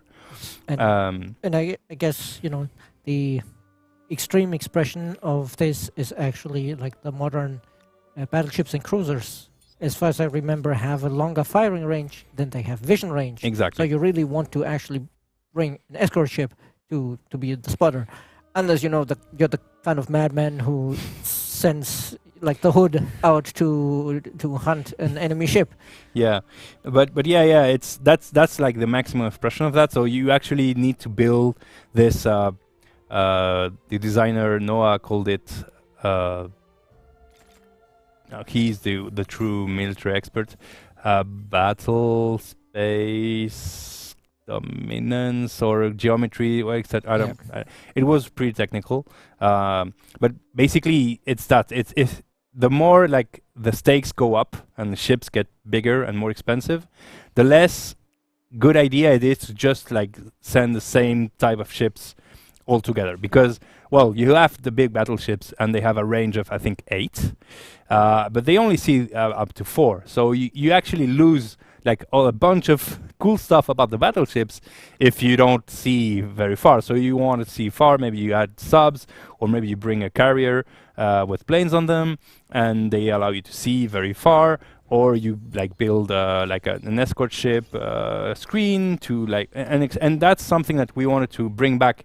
That's something that happens in land-based combat, but we were missing. I mean, it was really a matter of who has the more ships and you know, on the economic side, since you brought up that we're leaning more into, you know, the more expensive ships, as far as I recall, we introduced like an entirely new, even higher category of industry cost now. Yeah. Because before we only had the cheap, normal, and expensive, and now we have the very expensive, and that leads to like a battleship costs 3 times as much, I think, or was it twice as much as an escort, and 6 times as much as a diesel submarine. Yeah. So yeah, sure, you can bring a fleet of 6 battleships, but in that time, your enemy might have built 18 subs, and they get a bonus against your battleships. Yeah. And that connected to that is also the I forgot what I was going to comment on that. Battleships, which are big, the new cost. The maybe it was the screening ship ability for the escorts. Yeah, I was actually going to talk about the new classes overall and what they did. Sorry, I had a senior moment there. I am a senior game designer, so I can have senior I moments. thought you were already a lead. Well, I'm also senior, so Yes, sadly, senior comes before lead. So the new classes, so the biggest one, and we pair that with the expense of building ones, is that usually ships that are in this mega cost class are also actually very hard to sink, because well, you go, okay, they are like plated and they have like a bunch of guns, and so we added a new mechanic, which is damage reduction. Yes. So aside for the models as well, this is not something that's limited to ships. You can go wild with it. And Yes, I already know that the moment they saw it, the modders went, I'm going to apply that to tanks as soon as I get my hands on this. Yeah. So we're not saying we won't do that in the future, but we want to give you a head start, maybe.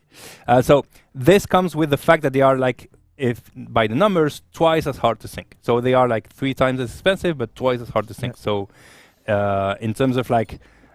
Basically, it reduces damage by half, so they effectively have 200 hit points when everybody else has 100, right? So that's kind of like how it works now in terms of... So obviously it's not something that's just expensive and necessary. You actually do get the benefit of, I took the effort of building this. And the idea is that... And, I mean, not just that, also they have stupidly high combat strength. Yeah. And on top of that, get a bonus for fighting in the proper formation. Yeah. So there's a bunch of stuff that you go like, this is way too OP. They are built in a way where we expect them to be like, if you manage to sink one, that's a big moment. It's like wow, you sunk my battleship. Sorry, I had to say it. But no, it's actually like something where you're actually removing stuff from the other person's empire in a big way. Like this was expensive, but they're also built in a way where if you play your cards not right, but just okay, they are meant to survive battles. So because also battles are bigger but also shorter in time on the sea, they max out at only 2 turns if you fill them up. There's actually a chance mathematically that your big ships with damage reduction will actually not die if they just take normal damage. So it's something. And of course, you can even decide to what's the term we use in game? Retreat, fall back. Yes. In the second turn. I do not remember, but we've also added to match with this aspect of. Okay, I don't want to lose this very expensive things that can survive a lot of damage. I mean, I don't want to build another because that would take a bunch of time. We've added on the sea currently, just only on battles on sea, the retreat mechanic. So this is a cost-cutting or loss cutting, mostly technique, where you will be able to call this if you have lost too much combat strength, like the one that you had at the beginning. If you have lost too much of it, then you can like sound a tactical retreat or like. So wait, is it lost combat strength compared to what you started with, or is it combat strength compared to your enemy? Because obviously, you know, when a battle starts, you might be looking at the enemy and you're like, this is one escort ship. There's an entire enemy fleet. Maybe I should run. Yeah. So I don't remember which condition it was. It's I don't have my my cheat codes cheat Yes. notes on my hand. To be make it simple, while we don't remember the specific conditions right now, because obviously they've also evolved over time, there's conditions to when you get to push that button. You can't show up with an overwhelming fleet, sink the enemy battleship, and then say, and now I'm leaving again. No, the enemy gets a chance to actually shoot you. And exactly. Yeah. So that's. I mean, we instantly when we thought of this, we went like, okay, this if we like don't do it like with some rules, it will get mega exploited and feel super bad. So, for instance, the way it works, I don't think Sergio will try to retreat because he's a very aggressive player. Not to mention that his navy by far outscales the enemy. Yeah, but that's because of the save you made, not because of his skills. So. Shots fired.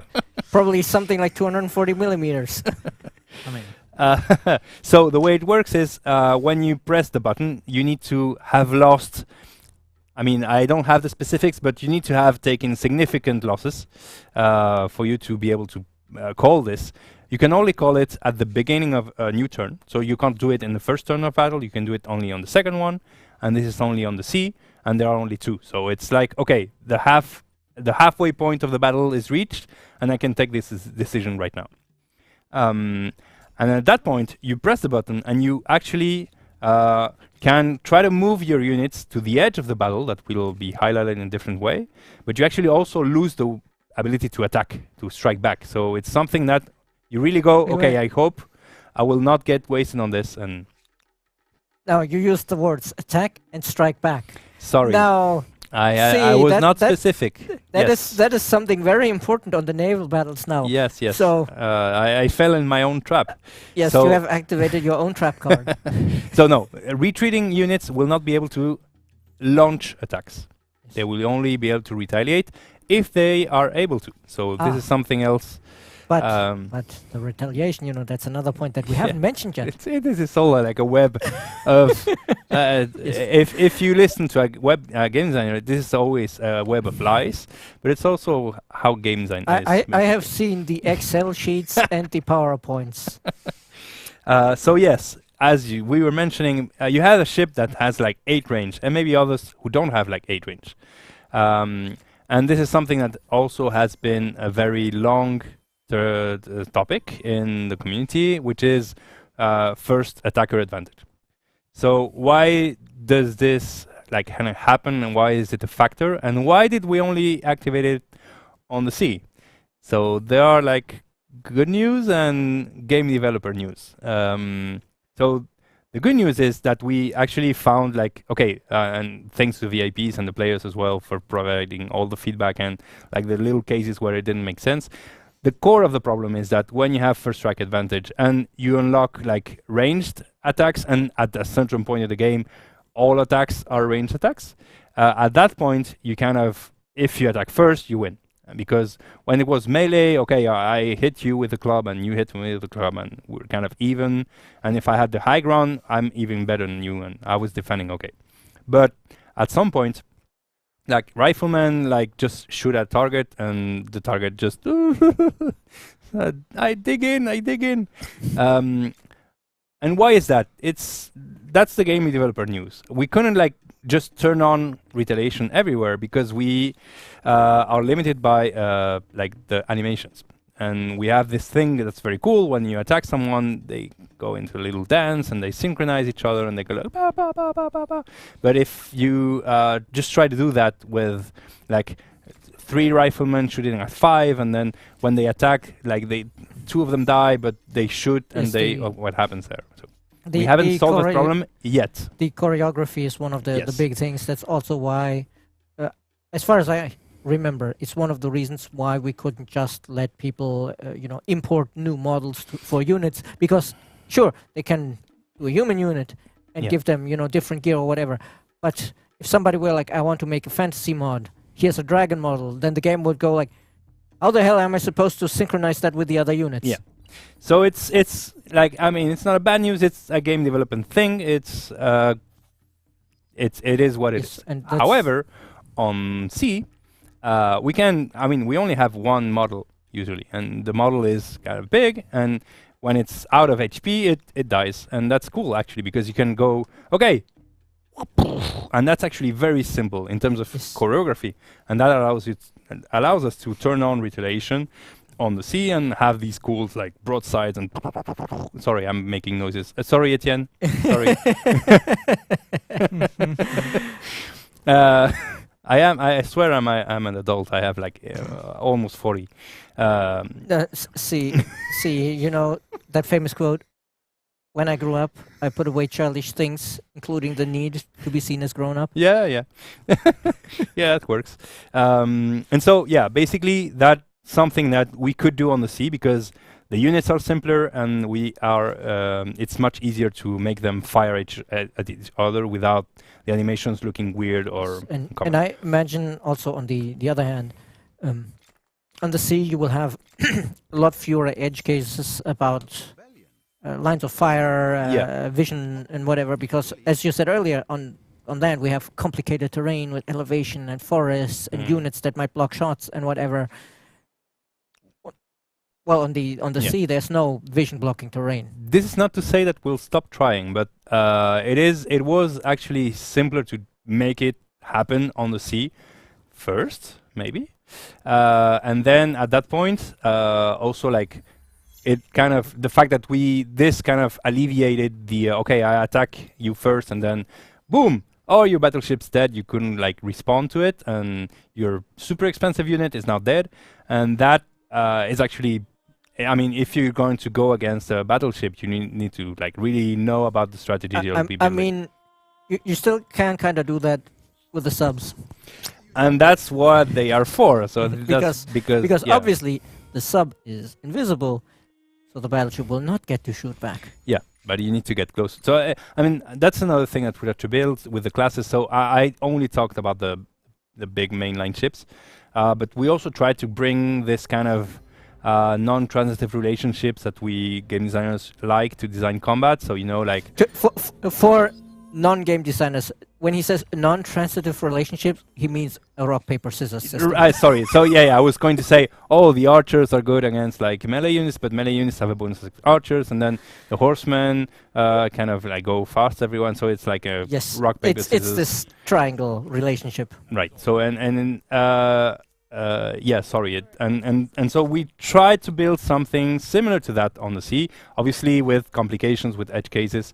So you get the big ships, which are like super powerful, have huge range and super hard to kill, but are expensive. And then next to them, you have first you have the escort ships, which are basically the ships you were used to building before, but they are not called escorts because they are meant to escort a big ship, and they can activate their ship of the line. They can help to activate the big bonus of the mainline ships, and so they have to be present. And they later on they gain the ability to defend against torpedo shooting. So you get like the torpedo vessels, which are a baby version of the submarines, except for the Germans. And at that point you go, okay, this kind of in addition, it doesn't give me the bonus anymore, at least for the ironclad, it kind of does. But it helps me prevent my big ship getting punked. And then you add the fact that submarines are invisible, so you need to... And so we try to build this kind of like interlocking bonuses that you kind of need to consider. It's not like as simple as a rock, paper, scissors or as powerful, but it's something that bends the battleship in several ways. And then yes, as the chat is saying, in last era you need to start considering air power. So like frigates gain anti-air, so you kind of need to keep them close so that if someone launches an airstrike from the big carrier boat, which are so it's I mean this it gets complicated. Yeah. But it does create from the feedback we got from the VIPs. It does create this interesting dynamic, and also because of the different strength and the different abilities of the individual ships within the classes, you have this progression where, like, in the early modern, the Age of Sail, you very much feel like, oh, the man of war is the most powerful thing I can build, but the screen ship, the escort ships, haven't gotten all of their special abilities like anti-air screening, whatever yet. So you're like, I build as many man of wars as possible, like, to save a little bit on money, a screen ship at each side, and then both sides do kind of just line up and blast away.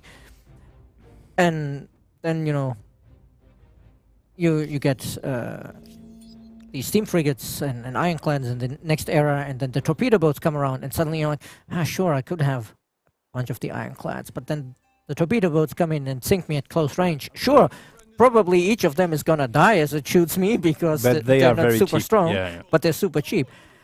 And then, as the ship of the line ability goes away, and you no longer get a bonus from being, having two allies next to you, precisely, and you have the invisible torpedo boats, then you need to consider the screening, which completely prevents the torpedo boats from attacking.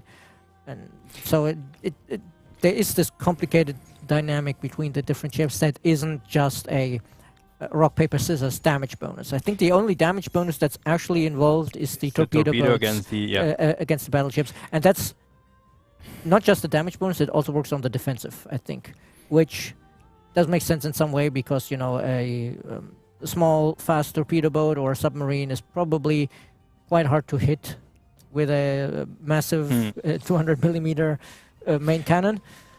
Oh, you need to throw the depth charges. Yeah, you need. But see, the depth charges are obviously on the destroyers. Yeah, and well, this is like a theme of again, Noah.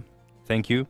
Of Noah, which is through like the redesigns of combat that we have been doing, is to try to offer to the player the same mindset of the military of that era. So why would you actually build trenches? And that's what speaks. Yeah, it was actually very good defensively. So that kind of wrinkle that we added was what brought the digging in mechanic, and then you had the shatter mechanic that you need to grab your explosions and stuff, so the infantry would exit the trenches and etc. And this is the same care and I think love about the history of warfare that he brought to the naval combat and its evolution during the eras. Yes, and one last thing I want to mention about the ships here specifically as well is I think in the past, the navies often felt useless to the players because, there wasn't much going on the seas, which obviously the trade now kind of solves, but also with their much increased strength now, and with the capital ships having a progression going from shatter to indirect shatter to bombardment, they are absolutely invaluable in coastal attacks on cities, because, you can start your naval assault and your man of war just blasts one of the districts to smithereens, and then you have somewhere where you can actually get your troops on land, which normally, if the city has fortifications, you can't get your troops in. Can't really and disembark, And then, the ships are so powerful that especially once you have the bombardment of the battleships, 1-2 battleships do a hell of a lot of damage against a couple of tanks, especially if they cluster up. And so if you have a battleship nearby, it very much encourages the enemy to perhaps take less advantage of the adjacency bonuses than usual, because that's a lot of damage. But obviously, since all of the ships got buffed like crazy, I think, a frigate, the escort ship in the late contemporary has 65 combat strength or whatever. Yeah. I think with the right bonuses, you could get the final battleship to, to do almost as much damage as a nuke. Yeah, and it definitely goes crazy, especially if you stack the bonuses. But what I was actually trying to say is that obviously, we then had to look at that and be like, if a single ship brings this much anti-air firepower, we need to look at the aircraft again. And then we worked on the aircraft, and then we said, oh, now we need to look at the missiles again. Yeah. And this is why he keeps doing somersaults and trying to explain what happens, because everything is kind of connected, and like now all of the aircraft are much stronger. I'm sure the Americans are very happy to have like strength 67 or whatever lightnings. I mean, the Americans as a culture and game. Not the American players. Our American players, I'm sure they're not as big fans of stuff. No, I mean they were quite happy with the Tarper already, but no, and so you now like air power is actually a huge threat, whereas before, because they were so close to the land units and strength, sometimes it could feel like, why do I even need anti-air? Yeah, they barely you stretch just me. grab tanks and now you can be like, I have this main battle tank, and then the enemy is like, yeah, but I have 2 multi-role fighters. Say goodbye to your battle tank. So we kind of go into the realm of, balancing has been touched, and especially in the ways that you are relating, to match up with what happened on the sea. So that's kind of like, okay, so this is now a powerful thing, and then you go, okay, but so this is also a powerful thing, and this as well, because there's something that maybe we've mentioned in passing, is that now you can actually put the you can't yet put nuclear weapons on nuclear submarines, because that's not the kind of nuclear they are, but you can actually put a squadron in the carrier and now use them in battle, and which is something that before you went like, sorry, I mean, yes, the planes are there, but they don't want to fight, they're scared. I imagine it is quite difficult to launch in combat conditions, but on the other hand, the alternative of not launching and losing the battle is worse. Yeah, so in that regard, this is something that we also like, it's a change bug fix thing. So now actually in carriers, but also on land, airfields can actually launch attacks in the battle they are caught in with the squadrons that they had in. So that's also a way to bring some worth back into maintaining a good air force and using it either as deterrent or the going gets rough, having it like, okay, you need to do an airstrike on that unit before they capture the airfield or etc. And I think that a knock-on effect of that, which I'm sure was actually probably intentional by Noah, because as we said, he leaves nothing. He to is very chance. very much into the military history and getting the combat right. Is that, of course, before there were a lot of ways to get anti-air power from your city. So that's another reason why sometimes it would feel like, why would I invest in an air force if I can't even attack the enemy without all of my planes getting shot down? Yeah. So now it's with the higher combat strength, it's more likely that they'll survive. I'm sure our players will still manage to push some cities to the point of being completely immune to airstrikes, especially with the bonus from orbital laser. I think there's the one that gives you anti-air power everywhere, which is a funny mental image to think of, like, the enemy is coming in with their fighter jet, and then suddenly just this iron cannon from the skies. That's where we kind of we look at the near future and go, maybe it could go this way.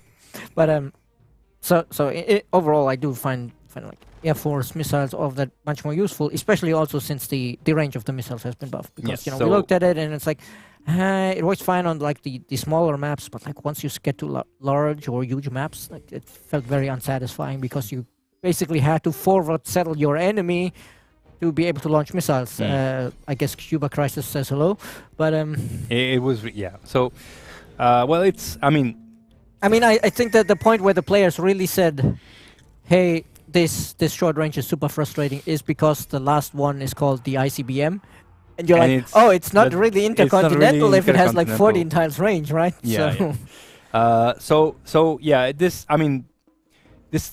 a bunch of things that we haven't spoken about, but I really hope that you get the feeling when you download the update that these systems, we managed to integrate them more tightly with both the actual gameplay and the rule sets and the balance, but also with the narrative of the era that you're trying to play into.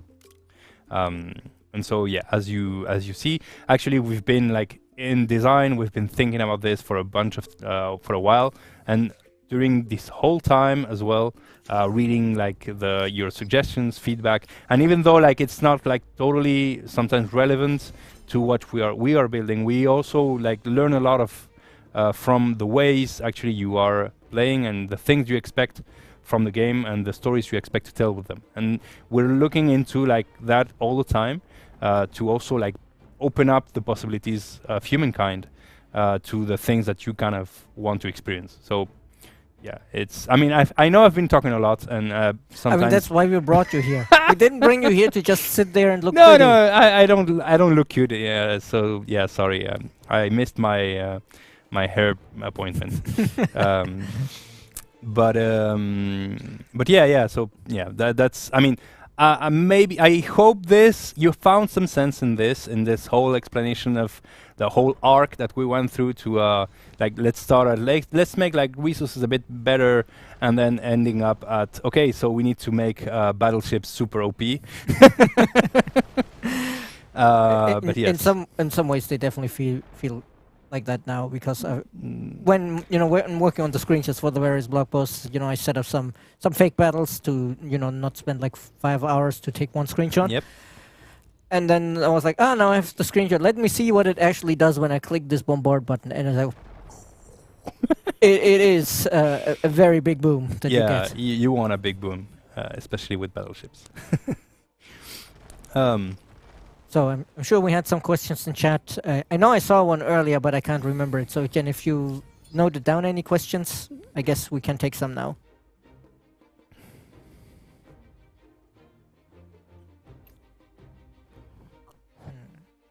That's true. Where's my hat? I left it on my other ship. I was. I thought, do we even have a spare hat? I should have brought mine. I knew I had to bring mine. I mean, as you chat can probably see that the bug is not the only one for whom the hat is a bit small. I can try. I'm more of a flat side forward Yeah, but kind of guy. the thing is, as you notice, it is way too small and just sits on top. It kind of holds for me because, unlike you, I don't need to meet my hairdresser's appointment. I just buy new ones. Well, anyway. There it go. What the Post Bunny Futuro holds for humankind. Dr. Kane, is that just a typo, or did you... No, I will take it go as a flourish. So it's interesting. We're working on the next updates. The theme, it's not as historic. It's more like some would call it fan service. So we should not call it that. That has a very specific connotation. Oh, I didn't know.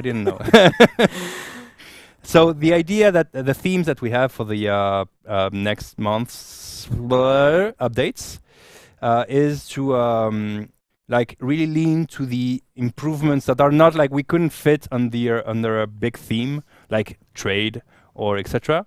But there are things that you've been asking for a while and that we are like currently now working and planning for. So I can't give any specifics yet, but I'm sure they will arrive soon enough.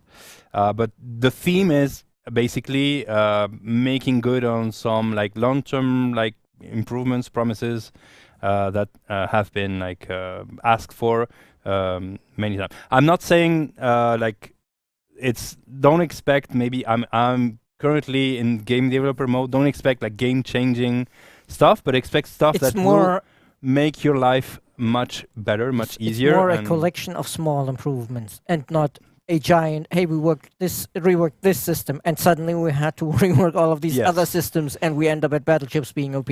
Yeah. But if it happens again and battleships are even more OP than before, hey. No, but See, in terms of... That's where somebody starts modding in land ships and the battleship just sails onto the ground. Oh, that could be nice. They grow little legs and go. See, we're not the first to do that. But in terms of like, for instance, if there are things that you expect to be able to, some aspects of the gameplay that weren't really moddable, some aspects of maybe the interface that wasn't really clear, and that you told us, okay, I don't understand, for instance, how to do this, or what does this mean? Those are things that you will see probably improvements in. Yeah, so I hope you'll enjoy them as well. They should also open up the game and give us also like a bit of time to think on the next things that we'll be doing. Yeah, but obviously, we'll have more precise, I guess, communications about that at some point in the future. Because he doesn't lightly say, "Oh, we're not sure yet." There's still decisions being made, so we're not making any promises for any specific Indeed. thing. What part of this expansion was the most difficult to implement? What lessons did you learn from this update that you're going to take with you to future games or updates? So that's actually two questions. That's cheating, but I will answer them. So the first part, the part that was most difficult to implement. So this is something that will not be immediately apparent to if you just play the game, but the trade rework, like the trade links and the resources that go from one point to the other, has actually been a very big rewrite, even if it doesn't look that way. So the way this, and I see, I see. No, I'm just thinking about the old adage of how game devs feel when players say, "Just add a button." Yes, but no, but this is something that we decided to do, and I think the results will be interesting for you. So just to talk about a little bit of nitty-gritty, the resources before were just like, okay, you're trading this +1 to your empire. Yeah, that's it.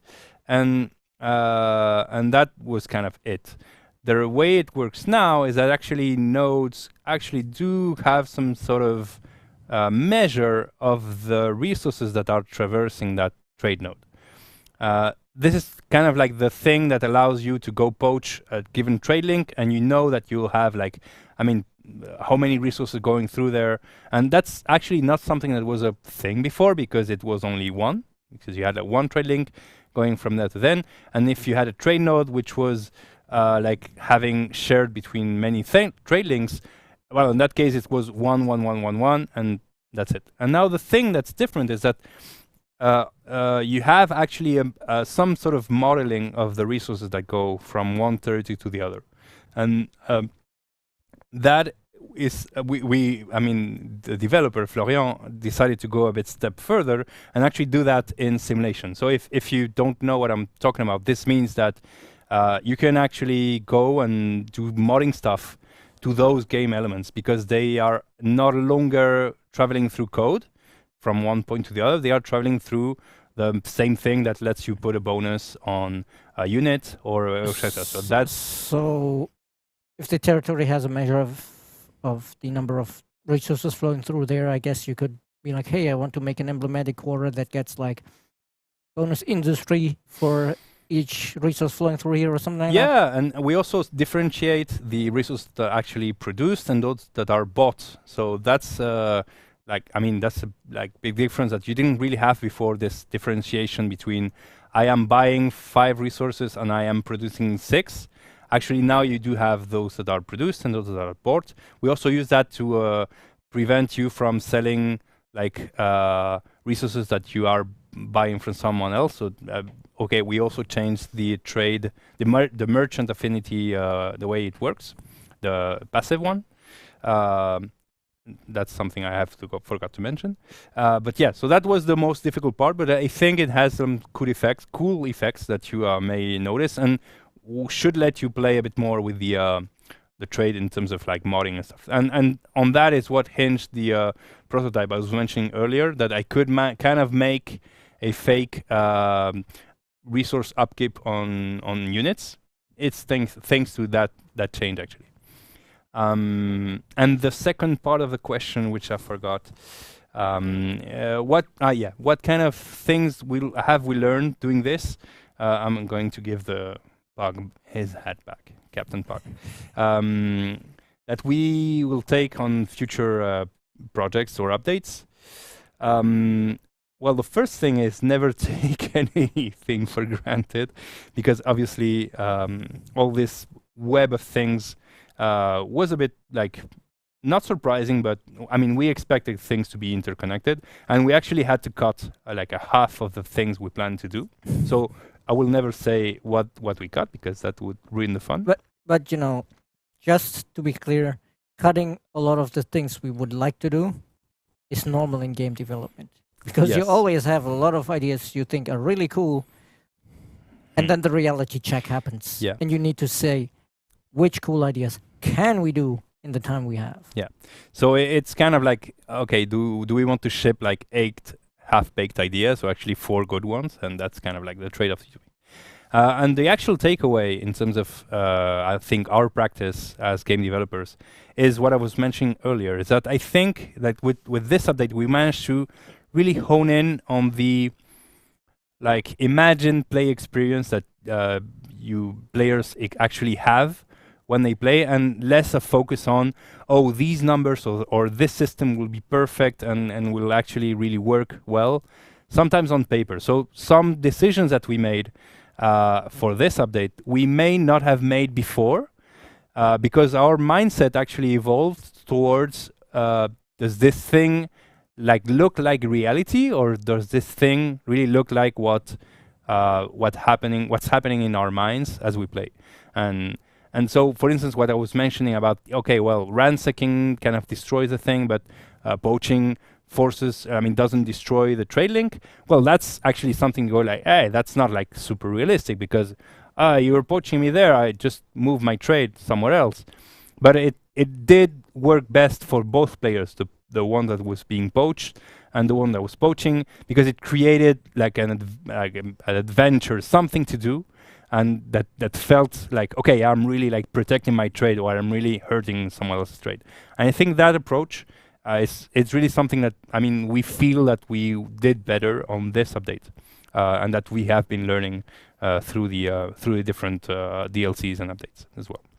Yeah, no, I I agree that definitely, how the player feels and experiences the systems is very important, really, to the game, because a game system could be mechanically flawless, so to speak, but if it doesn't invoke the right experience in the player, then the player might feel that the system is bad because they're not getting the feeling out of it that they want.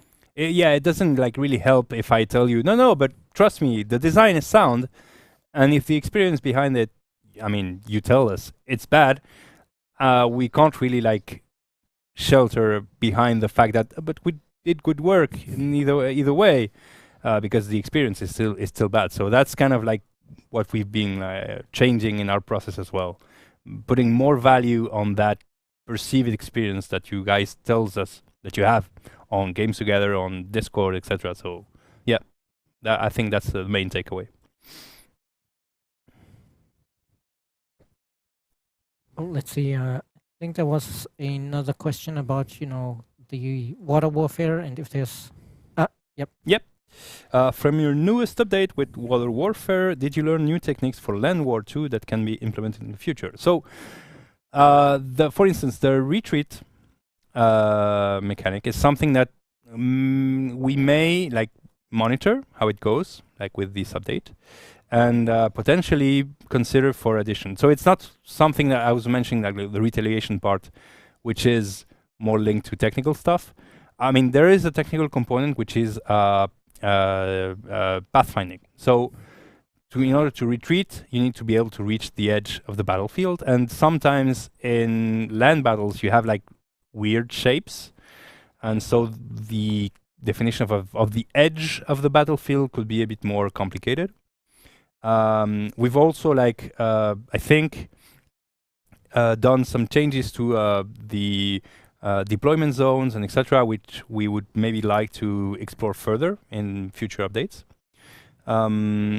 And then obviously the proof that yes, allowing retaliation for ranged attacks really helps with the first attacker advantage. But as I said, we don't have like right now a solution for that.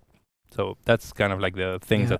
that Well, thing is, of course, this is also a question of quality standards, because I know there was a mod that had done ranged retaliation Yep. on land units before, but obviously they kind of had to work around this whole choreography system, so it's not as polished as we would like it to be. You know, Yeah. you don't have the proper like animation interactions between the two yeah, units. you may have like pawns that pop in and And- out of existence. and And yeah. so in theory, if you really want it, it's you can mod it in, but in practice, you know, there's visual sacrifices you make unless you can solve these technical issues that we don't know yet if, well,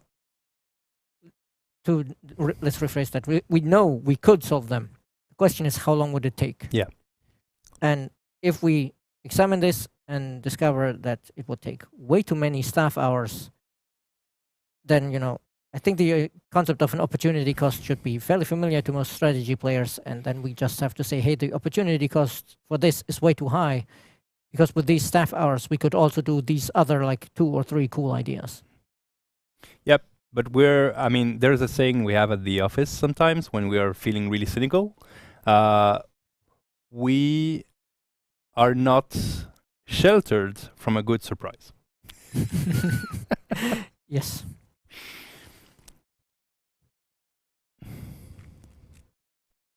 How much time do we have?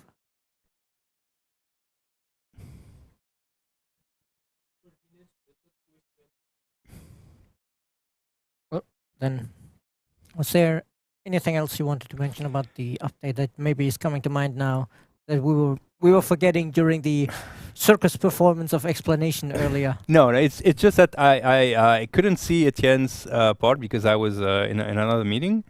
But I'm also really eager to see how all of you managed to play and discover the cultures of Oceania that we've also added with the update. I know that some of them have mechanics that are really, I think, exotic and fun. And I mean, there's kind of a new spin on an existing mechanic in every one of these cultures, I think. yes. And also like the fun part, also that was to implement. So this is something that is showcased in the DLC, which I didn't mention, but something that we did change for the whole game is that we are like loosening up the 1 emblematic unit and 1 emblematic quarter requirement. So you will see in that DLC that there are cultures with more than 1 emblematic quarter and maybe more than 1 emblematic unit and maybe 0 quarters or 0 units. And this is something that if also you want to mod like instead, this is something that will actually be existing in the update as well. So you need to have it. But so this is something that I also expect. I want to see what kind of things you imagine based around those like new affordances that we've built into the game system. No, you know, I have to correct you, I guess, because all of the cultures in the DLC have at least 1 emblematic quarter.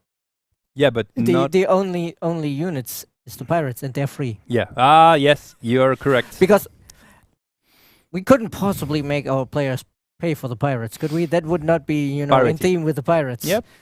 But I guess, you know, on a technical level, I guess, you know, of course we have the New Zealanders who have the 2 completely separate emblematic quarters. But I guess on a technical level, like the Moai of the Rapa Nui are kind of like 3 separate emblematic districts where the upgrades just have the requirement of needs to be built on the old one. Yes, which is a new thing that we've added to the core system. So as well, that's a new requirement that you can use in your constructibles, and it's actually very fun.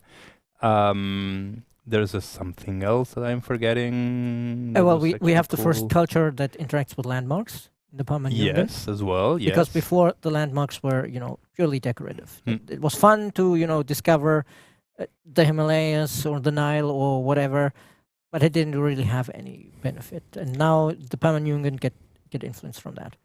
We have the new trait on the Polynesians, which Exactly. is the Which is the reworked or different way of doing Lost at Sea. yes. Yes. We already talked about the Rapa Nui. I don't know if it's a new feature that a legacy trait can apply a status to a city. Yes, that's soon as well. Okay. Yep. I wasn't sure if that was technically possible before. On the Maori, what did we have new on the Maori?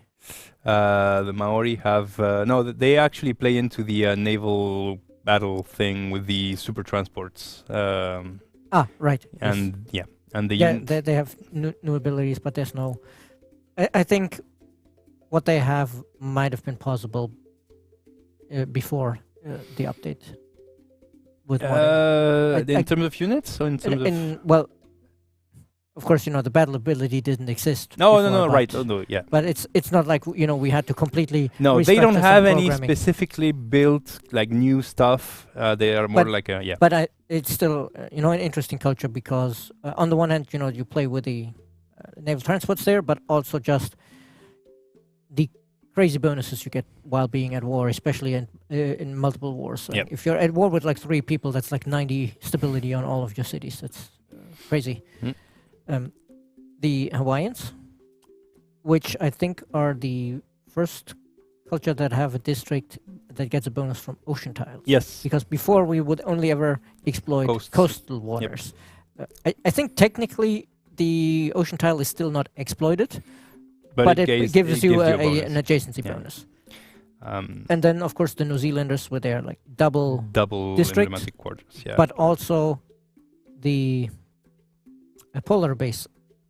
I don't it know has it has a biome prerequisite. exactly. I Yes, don't think the that's seen as biome well. prerequisite was something that existed before. So it gains bonuses from sterile terrain, yes, but you can only build it in like the more snowy biomes. I Yep. think it's definitely Arctic. I think maybe tundra as well. As well, yes. Not sure about the taiga. No, Taiga, no. So I mean, Etienne, I'm sure he made a great presentation. But in terms of like game designer stuff, there are new things that are also, are showcased in the DLC, but are also included like in the toolbox for modders. Yeah, of course, while the content of the cultures is of course DLC exclusive, the code changes under the hood. Of course, we can't make those DLC exclusive. The Hmm. modders are free to play with those, and make it half a dozen cultures that have like 3 emblematic quarters each or something like that. Yep. I Yeah, mean, that would be fun. I can already see the modders going crazy and being like, "Oh, here's this culture that has like 3 emblematic quarters, and it gets synergy only with its other 2 emblematic quarters, so that you're always." This is a culture that has all the emblematic cultures from all the cultures. No, but I'm thinking, if you have like the 3 of them, and Yeah. each buffs only yeah. the other emblematics, you start building these I mean, triangles everywhere. and- Go wild. You can go wild now with these requirements, Yep. or I guess make a culture that you just keep building up that 1 emblematic quarter, but you can build only 1 per empire or whatever. That's cool as well. Yep. So I'm really excited. We're all really excited in the team to see where you take all this, and obviously we're also, as I was mentioning, always like eager to hear from you and the new like experiences that you have. Could be good, could be bad as well. We're also listening for the bad stuff, but especially for the good stuff. If you also really like something, be sure to post it somewhere. And something that I definitely assure that happens is Stephanie or Sergio always send us a little snippet of love for the dev team. So So that- we don't always share only the bad feedback. Sometimes we do share the good we get the feedback. good. I mean, It's like 3 bad, 1 good. it's 4 bad, 1 good. it's carrot and stick. Yeah, a lot of stick. Yeah. I mean, my forum username, right? Yes, I know it. Yeah. I know And what. you know where it comes from, right? I know where it comes from. Yeah. So This is but- why I've been named the captain starter on Discord during the teasing for the patch.